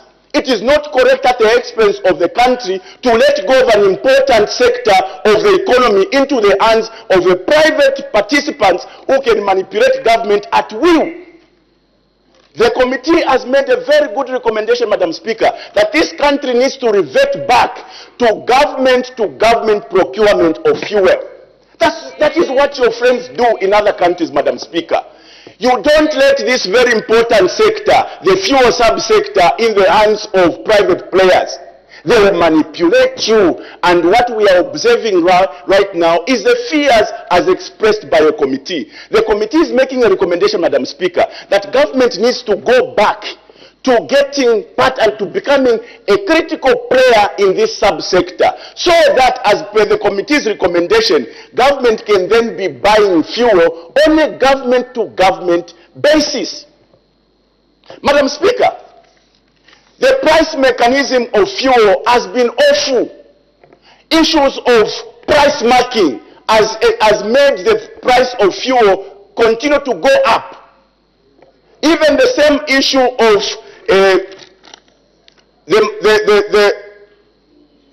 the monthly review of petroleum products, Madam Speaker. The point we are trying to make in agreeing with the committee, Madam Speaker, is that we have made ourselves vulnerable because of the decision to stay away from this very important sector. For me, I want to make an appeal. It is not too late, Minister of Energy, to change the policy. Policies are made to be implemented. If it is not working, you change it. There is nowhere in the world that the government would stay away from this very important sector. It affects everything around the economy. So my appeal, as per the recommendation of the committee, go back to being an active participant in this very important sector. Madam Speaker, I thank you. Thank you very much. The Honourable Member for Ron. Thank you very much, Madam Speaker. Madam Speaker, let me begin by appreciating and thanking the mover of the motion, and indeed the seconder of the motion of this important subject. Madam Speaker, I want to begin by stating here that we are in this situation because Zambia, as we stand, the storage infrastructure actually makes Zambia to be very vulnerable to the shocks in the energy sector. We need to up their game and increase the storage facilities. Madam Speaker, I want to state here that I would say that monthly fuel prices reviews might be necessary, Madam Speaker, in order for the sector to get closer to an efficient energy market. It's very important, Madam Speaker, sometimes that you get closer to the energy market by reviewing these prices monthly. But I also want to make mention, Madam Speaker, that monthly fuel prices might also pose some negative challenges in the sector. And there are quite a number of effects that will come by adjusting prices of fuel monthly. Madam Speaker, products have actually drastically elevated transportation costs in the economy, and the market has actually been affected. Also, Madam Speaker, I want to mention that rise in fuel costs are directly impacting the transportation sector, causing a very sharp effect across various industries. We all realize that if monthly prices are going to be adjusted, either negative or positive, the prices on the market will never stabilize. As such, measures have to be taken to ensure that we get over this negative or positive reaction of monthly adjustment of prices. Madam Speaker, also increased the prices of goods and services has affected actually a number of domestic consumers and has impacted Zambia's competitiveness in the global market. Because of the sharp increases of prices monthly, Zambia is now finding it very difficult to compete. We are aware that we are, though said landlocked, but we are a land-linked country, and that most of our goods are already exported and imported. We are facing now challenges, Madam Speaker, in terms of pricing by the goods that are coming into our country, which are finding the market to be stable from their side of production. This, Madam Speaker, is actually affecting the industrial base in our country, who are failing to compete with our big brothers, especially on the SADC region. Madam Speaker, the other point that I would want to highlight is that also costs that monthly has added a new layer of complexity to Zambia's economic landscape. Our economy today, Madam Speaker, might not be stable because of the fluctuation of prices, be it monthly or after 2 months, negative or positive. People are failing to plan, people are failing to make their budgets properly because prices keeps on fluctuating nearly monthly. Madam Speaker, all I can say is Zambia needs to up the game in terms of storage facilities. Yes, we have some storage facilities, but we need to increase the storage facilities so that we can have enough stock of fuel, even if we are not adjusting monthly. If we have a lot of storage facilities, we shall be able to actually price our fuel, not monthly, but at least look at a longer period that will help the business communities, the business sectors in the country to plan properly so that they can also compete favorably in the market. Madam Speaker, with those few words, I want to support the motion. Thank you very much. The Honorable Member for Luena.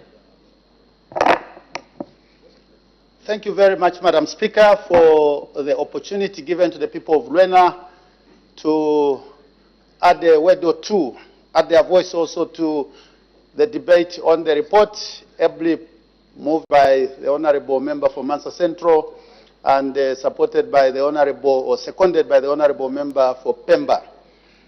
Madam Speaker, it is not in dispute that the cost of fuel is a major input to our economic realities. And the decision to move the fuel adjustment to a monthly review regime is certainly based on sound logic. And the people of Luena agree with it. Yes. But in so doing, Madam Speaker, we will appreciate in a few minutes the challenges that come with this frequent reviews of the price of fuel. But before we do so, Madam Speaker, we want to acknowledge that this is such a serious issue that we actually don't want to play politics with it. because it's something that has got a major impact on the daily lives of our people in this country. So facts must be stated, first of all, as they are. It is a fact that when the UPND government came into power, Indeni was practically shut down. It was on care and maintenance. It is a fact, Madam Speaker, that in February 2016, Indeni ran out of commingled stock as part of the transition of the suppliers. In short, Madam Speaker, Indeni and the Tazama, as established when the population of vehicles in this country was so minute, are no longer capable of supplying the 3 months stock that some people think they were able to do for the entire nation. The population has grown, the economic activity has grown. So the issue of storage capacity is neither here nor there. Realizing that storage capacity is a problem, Madam Speaker, we appreciate that the previous government made an effort to establish these strategic storage reserves in various places around the country. However, that still could not be implemented effectively. So what are the intervening measures that we should put in place? If physical storage is an issue, then we must be innovative and think about financial storage. How can we create financial storage in order to minimize the impact of fuel price adjustments on a monthly basis? One of the options, Madam Speaker, the people of Rwanda would like to submit is, let's consider a self-subsidizing mechanism where the price of fuel is set at a price higher than the formula gives you, so that you can accumulate a buffer that gives you an opportunity to only trigger the adjustments only when a certain threshold is breached. That way we could get to the 60 days or even 90 days price adjustment mechanism. It's something that we would like to submit to the Minister of Energy to consider seriously. Let's look at the numbers and see if that's achievable while we are working on making use of the storage facilities that were constructed around the country. The second issue, Madam Speaker, that we would like to propose is the delinking, and this one touches on the issue of transport routes and the Minister of Transport, Madam Speaker. Currently, every time there is an adjustment in the fuel prices, the road transport, RATSA, I'm forgetting the full name of the organization, RATSA also approves an automatic adjustment in terms of bus fares. We believe that the basis for that review, Madam Speaker, needs to be re-looked at, because we believe that at the moment, the impact on the traveling public tends to be far much higher than the actual incremental costs of running these public transport buses. Besides, the transport business is a liberalized business, which means they should absorb the cost of the increased cost of doing business like any other business. So the regulation should not be to be triggering by how much they should be increasing every time. Rather, they should also be working on what are the margins that are acceptable in this economy. At the moment, the planning that the Honorable Member for Ron mentioned, Madam Speaker, is a major concern for many businesses. So which means we need to go back to the drawing board and say, indeed, the reason why we needed to do the monthly adjustment is not in dispute. It was necessary to do so, because the opposite, what was happening in the past, Madam Speaker, left us with a huge debt that we are still struggling to liquidate up to this point. In fact, at the rate we are going, it was never going to be liquidated. It's no wonder the supplementary budget, Madam Speaker, is even proposing to increase money allocated to clearance of fuel arrears, because what was happening in the past was certainly not sustainable, and they should never be considered as an alternative way of doing things. Certainly we don't copy from people that failed.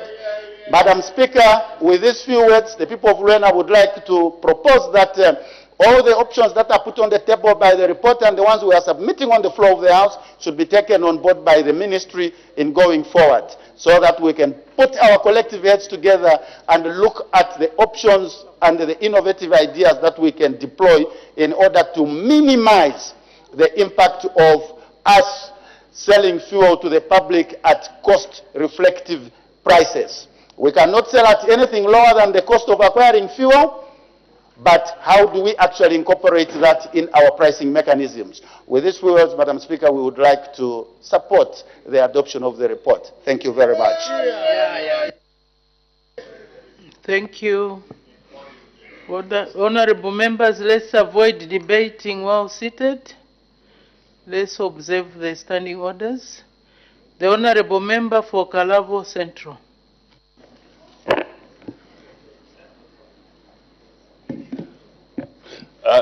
Thank you, Madam Speaker. I think today my debate will be very brief. It will be brief.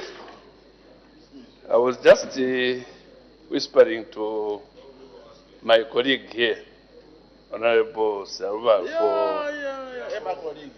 for Sinazongwe. I've perused through the report, though it's not in details, but I went to the conclusion part and recommendation, and also looked at the challenges which are highlighted. Madam Speaker, a radio, there's no radio, no matter how modern it is, it will have a capacitor. No matter how modern, even this Bosch system here, there's a component of capacitor here. All vehicles, those which are not, which are using fuel, petroleum product, they have a fuel tank. They also have a reservoir for the coolant. These are put strategically. Madam Speaker, this committee is yours. So me, I believe in what the committee has highlighted. If it was in my village, there in my village, I would have knelt down and clap and beg that those invested with the power, let them listen a bit. Madam Speaker, may I use buses when going to Kalabo? There's a moment when we moved from Mongu with a bus of which should carry 72, but it had only less than 15 passengers. So, in summary, Madam Speaker, what do I want to plead to the government?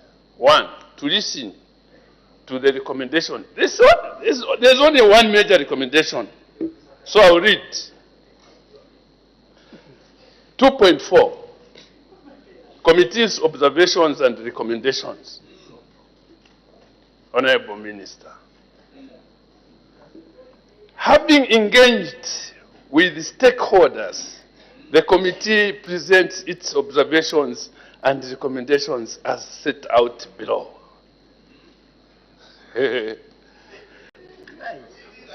2.4.1.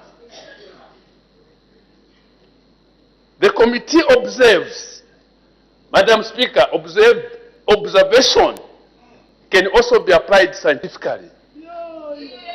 When you are carrying out an experiment, the last part of your experiment will be observation. So it's from that observation that you are going to learn. You are going to learn what should be the next step. And for sure, Madam Speaker, the next step should be positive.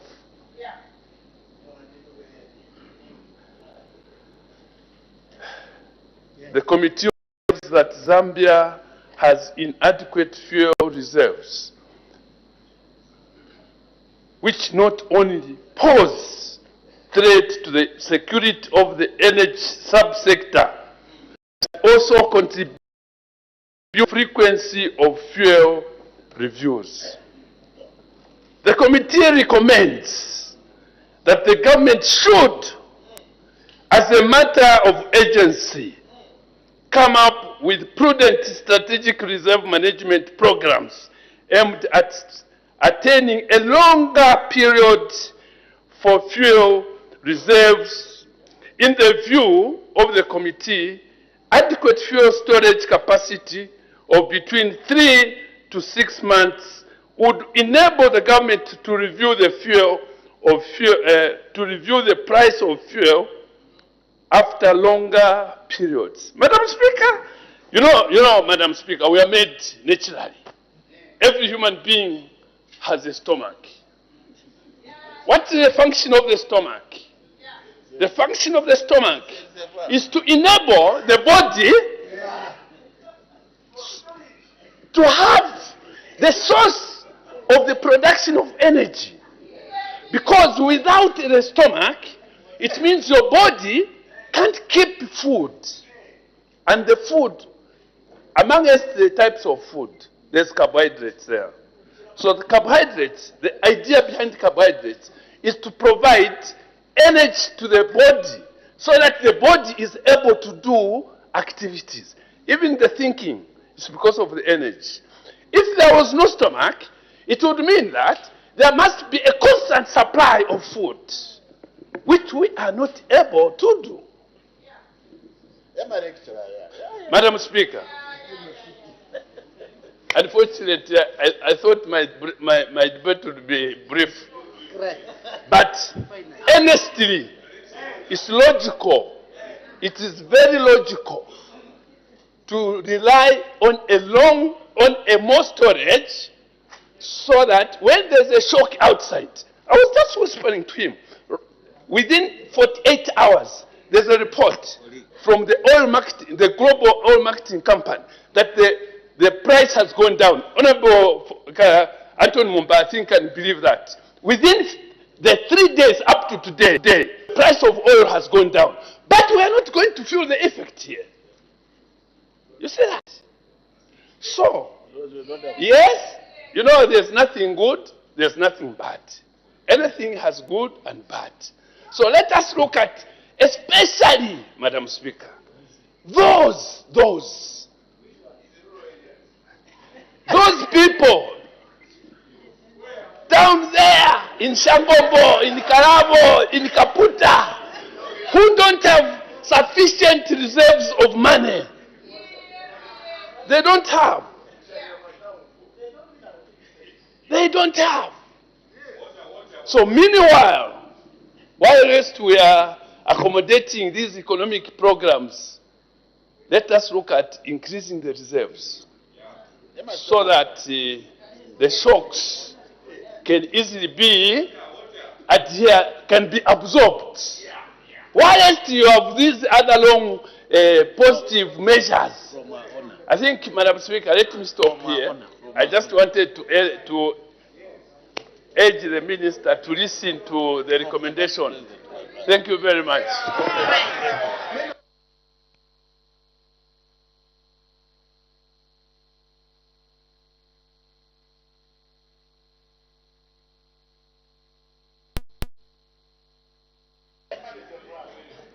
At least there is water in the stomach now. The Honourable Member for Kantanshi. Madam Speaker, I will be truly brief, less than 2 minutes, just to urge the government. I know the Ministry of Energy has got a cocktail of challenges, but all these border on the well-being of our economy, the cost of living. I think all of us here will agree that the benefit that my honourable member referred to, honourable from Kalabo, on the fuel price reductions that happen on the world market, we have not been able to benefit because there has been a mismatch between our exchange rate, which also plays a critical role, into the end price of our fuel. So even if the prices on the market per barrel are lower, it's been very difficult for government to pass that benefit to us if our exchange rate is in its current form. No wonder we have a supplementary budget in front of us, because our exchange rate has been not so good due to lack of productivity in our economy. So, Madam Speaker, just to emphasize, as we support the report, that we have waited for more than necessary. The President made this directive when he was swearing in the new PS for energy, and one of his tasks was to deal with this matter. And look at how long it has taken us, Madam Speaker. Look at how much the cost of fuel has influenced our inflation, our cost of living, our cost of doing business, our cost of transportation. So, Honorable Minister, this is another issue that is going to, people will be looking forward to you resolving as soon as possible. Madam Speaker, I thank you. Thank you very much. The Honorable Minister of Energy will respond. Thank you, Madam Speaker. Madam Speaker, before I go to my prepared response, I wish to inform the House that we find ourselves in this unfortunate situation because we inherited a bankrupt treasury. We inherited a legacy debt which has now accumulated to over $800 million. So that is why we have got this problem. We appreciate the fact that, yes, government has to play a role, and I can inform the House that Indene has started participating in the importation and the selling of diesel. Madam Speaker, let me now get back to my written response. I wish to thank you most sincerely for allowing me to give a few remarks with regards to the report on the implementation of the monthly fuel price prepared by the Committee on Energy, Water Development and Tourism. Madam Speaker, I also wish to thank and appreciate the committee on the work done in their review of the implementation of monthly fuel price in Part 1 of the report. In Part 2 of the report, the committee made observations and recommendations on the revisions of the Electricity Act number 11 of 2019 and the review of the Petroleum Act Chapter 435 of the laws of Zambia. The Ministry of Energy has taken note of the various observations from the committee on the implementation of the monthly fuel prices. Among the notable observations, issues surrounding the Indene Energy Company, fuel transportation cost, price review cost periods, strategic reserve fund, unpaid fuel invoices, increased transparency in fuel procurement processes, and consumer education. Madam Speaker, the government through Ministry of Energy has considered a number of interventions in addressing some of these notable observations made by the committee, which include the following.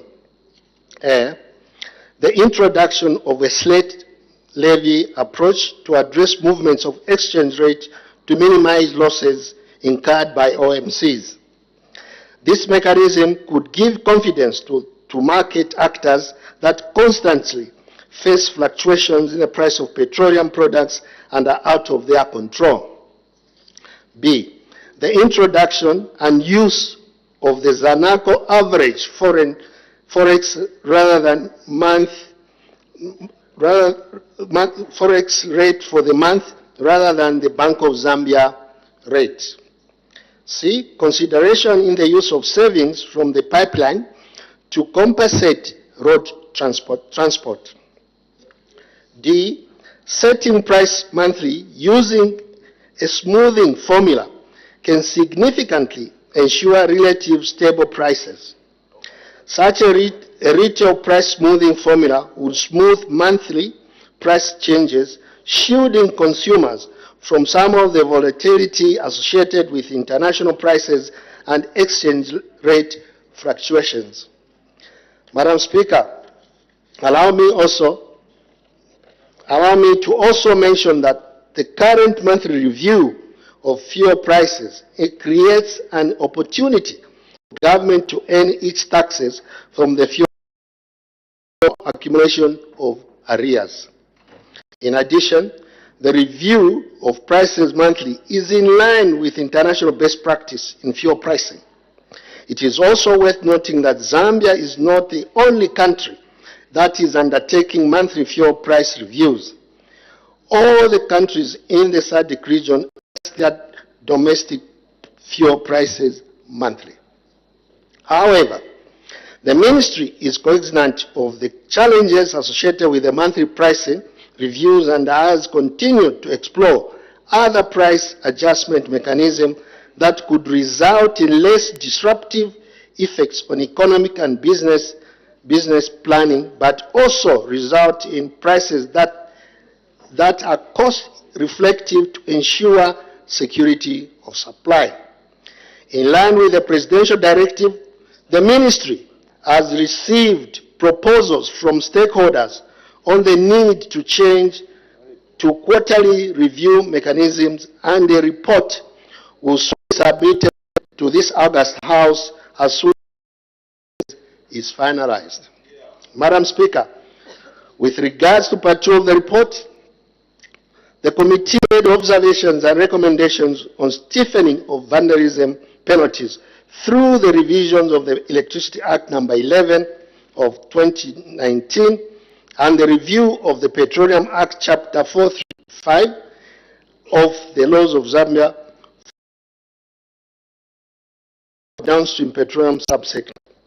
It should be noted that government through the Ministry of Energy remains committed to having responsive legal frameworks that support developments in the electricity and petroleum subsectors.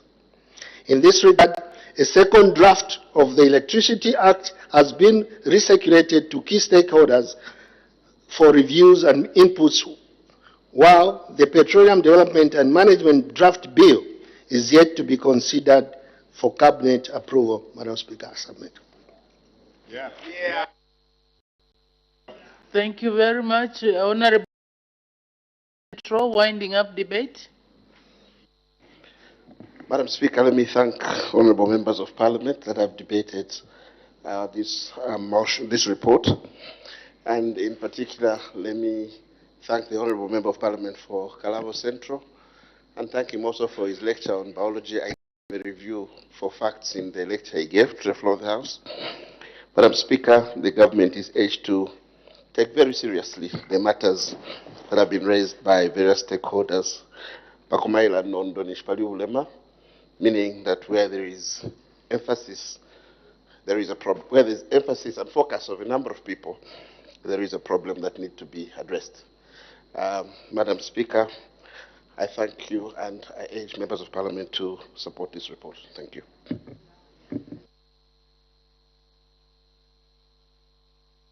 Thank you. I put the question.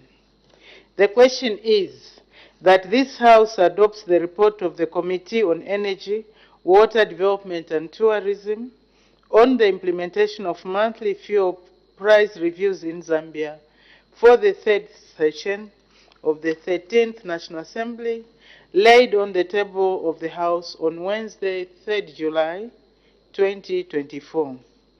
As many as are of that opinion say aye. Of the contrary say no. The ayes have it. The ayes have it. The question is resolved in the affirmative.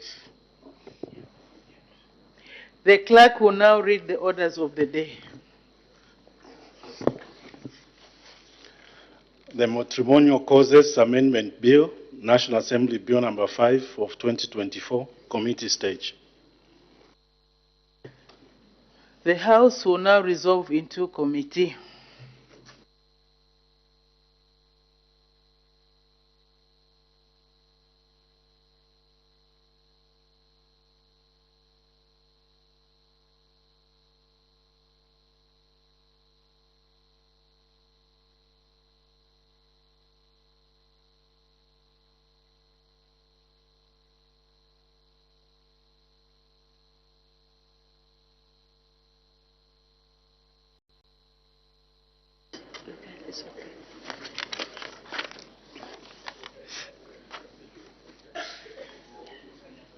The Matrimonial Causes Amendment Bill, National Assembly Bill number 5 of 2024. Clause 1, short title, any debate, any objection. Clause 1 is agreed to. Clause 2, amendment of Section 2. Any debate? Any objection? Clause 2 is agreed to. Clause 3, amendment of Section 27. Any debate? Any objection? Clause 3 is agreed to. Long title. Any debate? Any objection? Long title is agreed to. The bill will be reported to the House as having passed through the committee with amendments.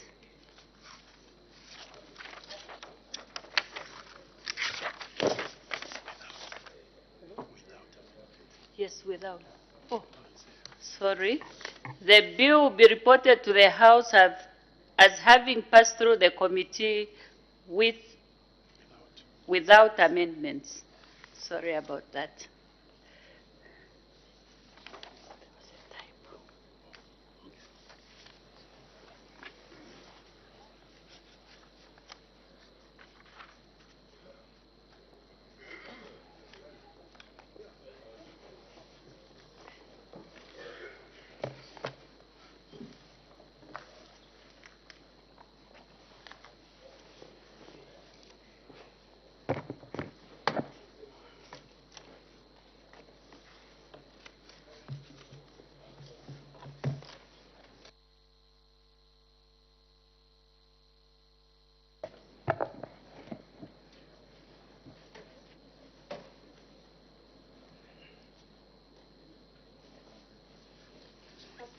Madam Speaker, I have to report to the House that the committee, the whole House causes amendment bill, National Assembly Bill number 5 of 2024 without amendments. Thank you. Day of third reading? Tomorrow, Madam Speaker. Third reading of the bill to take place tomorrow, the 10th of July, 2024. Next order. Supply motion of 5th July 2024, resumption of debate. When the House adjourned on Friday, 5th July 2024, the House was considering the motion moved by the Honorable Minister of Finance and National Planning that this House do now resolve into Committee of Supply to consider the supplementary estimates of expenditure number 1 of 2024. Any further debate?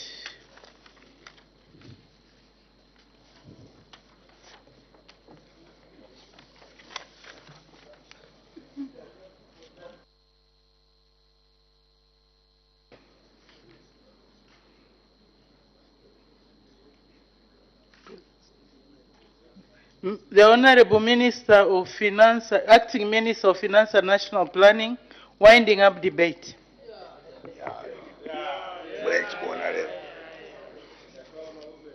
Firstly, Madam Speaker, I wish to welcome you back to the House from your visits elsewhere.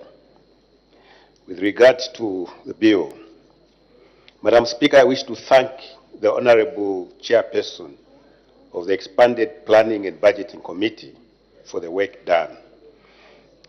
In view of the recommendations of the committee, I wish to inform this House that the Ministry will continue to adhere to all legal provisions as guided by the National Planning and the Budgeting Act of 2020. With regard to output targets, the necessary adjustments will be made. Of course, taking into account the budget cuts applied across ministries, provinces, and agencies. With regard to building resilience and withstanding external shocks that have been felt during this pandemic period, Madam Speaker, I wish to reiterate that government has garnered valuable experience through this process and will continue to adopt a coordinated approach, not only in times of crises, but also in averting, preparing, and managing wide-scale disasters, especially those related to the climate change phenomenon, like the one we are going through right now. Madam Speaker, with regard to the revision of macroeconomic objectives, let me indicate that in addition to revising the economic growth targets, the fiscal deficit target has also been revised as presented in the revised annual borrowing plan, that is ABP, which is currently before this House. This means that government will endeavor to meet other macroeconomic targets as initially approved by this House. Madam Speaker, it was highlighted that government needs to boost foreign currency flows and support key sectors such as manufacturing, mining, and agriculture. In response to this, Madam Speaker, let the House be assured that the key industries will continue to be supported with consistent policy direction aimed to bring stability and growth to our people. Madam Speaker, with regard to prudent administering of social protection programs, government through the relevant channels will continue to prioritize the needs of our vulnerable communities to ensure correct remittances and various social safety nets reach the intended beneficiaries in a timely manner. Lastly, Madam Speaker, our economy has not been spared by the exchange rate volatility. In dealing with these uncertainties, government will continue to put in place measures to grow our domestic economy. Madam Speaker, I beg to move.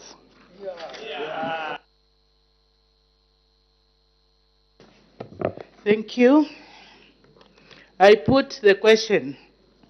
The question is that this House do now resolve into Committee of Supply to consider the supplementary estimates of expenditure number 1 of 2024. As many as are of that opinion say aye. Of the contrary say no. The ayes have it. The ayes have it. The question is resolved. Committee work will commence tomorrow. Her Honor the Vice President. Adjournment. Madam Speaker, I beg to move that the House do now adjourn. The question is that the House do now adjourn. Any debate? Any objection? The question is agreed to. The House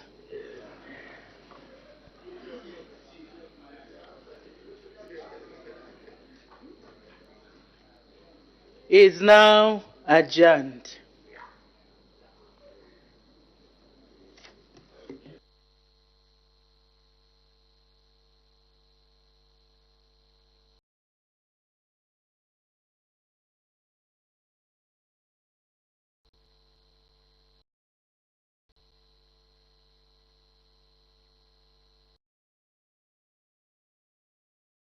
For still being with us on Parliament Television. The House is adjourned to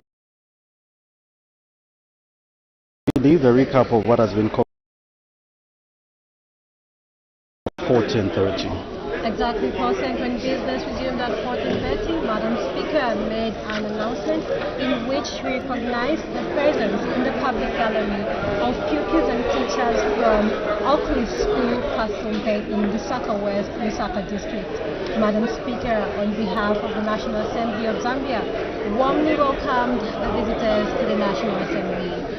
And after that announcement, the House did proceed to consider three questions for oral answer, and the first two questions were understanding 82, and these are questions of urgent nature. The first one came from Mr. Chinkuli, Kanyama Member of Parliament, directing his question to the Vice President.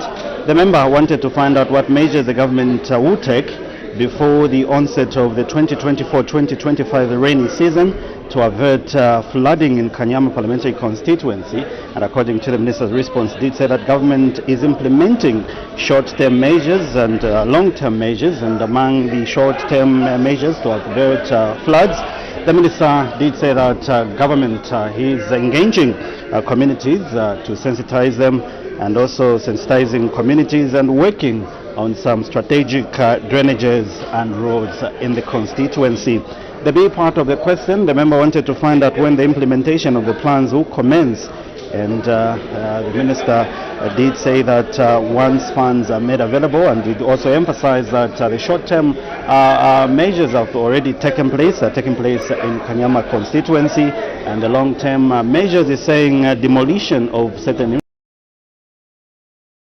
work in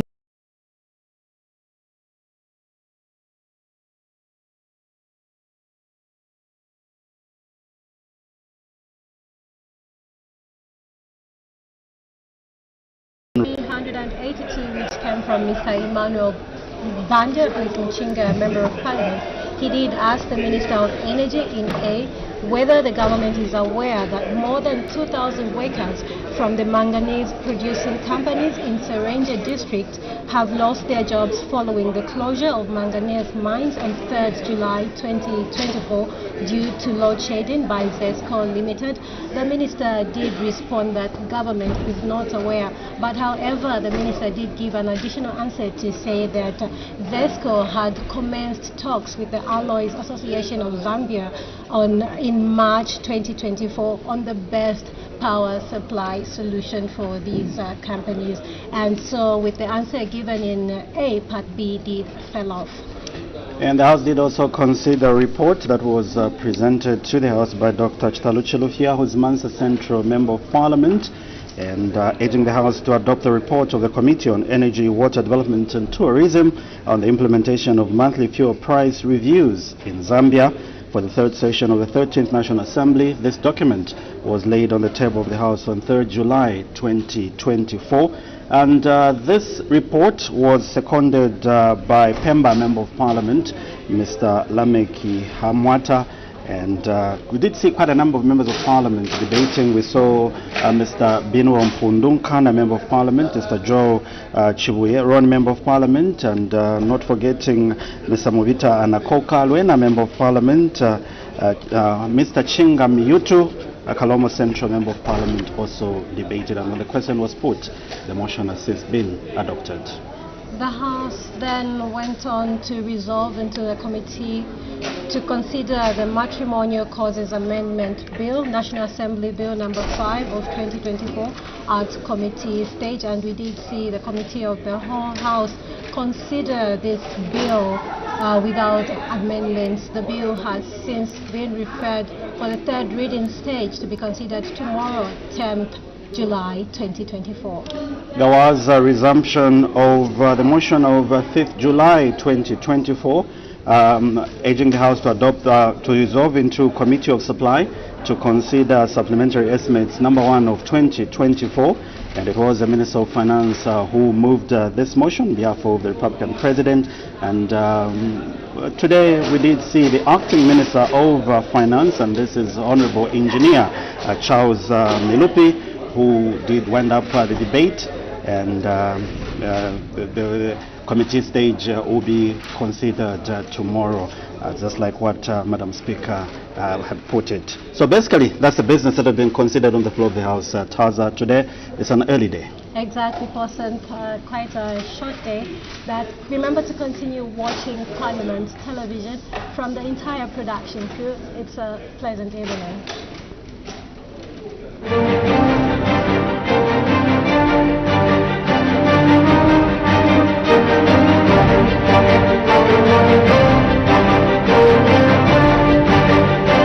And members, this fertilizer ended up going to a third party, in short. Whether they procured new fertilizer that year, I think I'll leave it to the directors if there's anybody to respond. Yes, feel free to refer the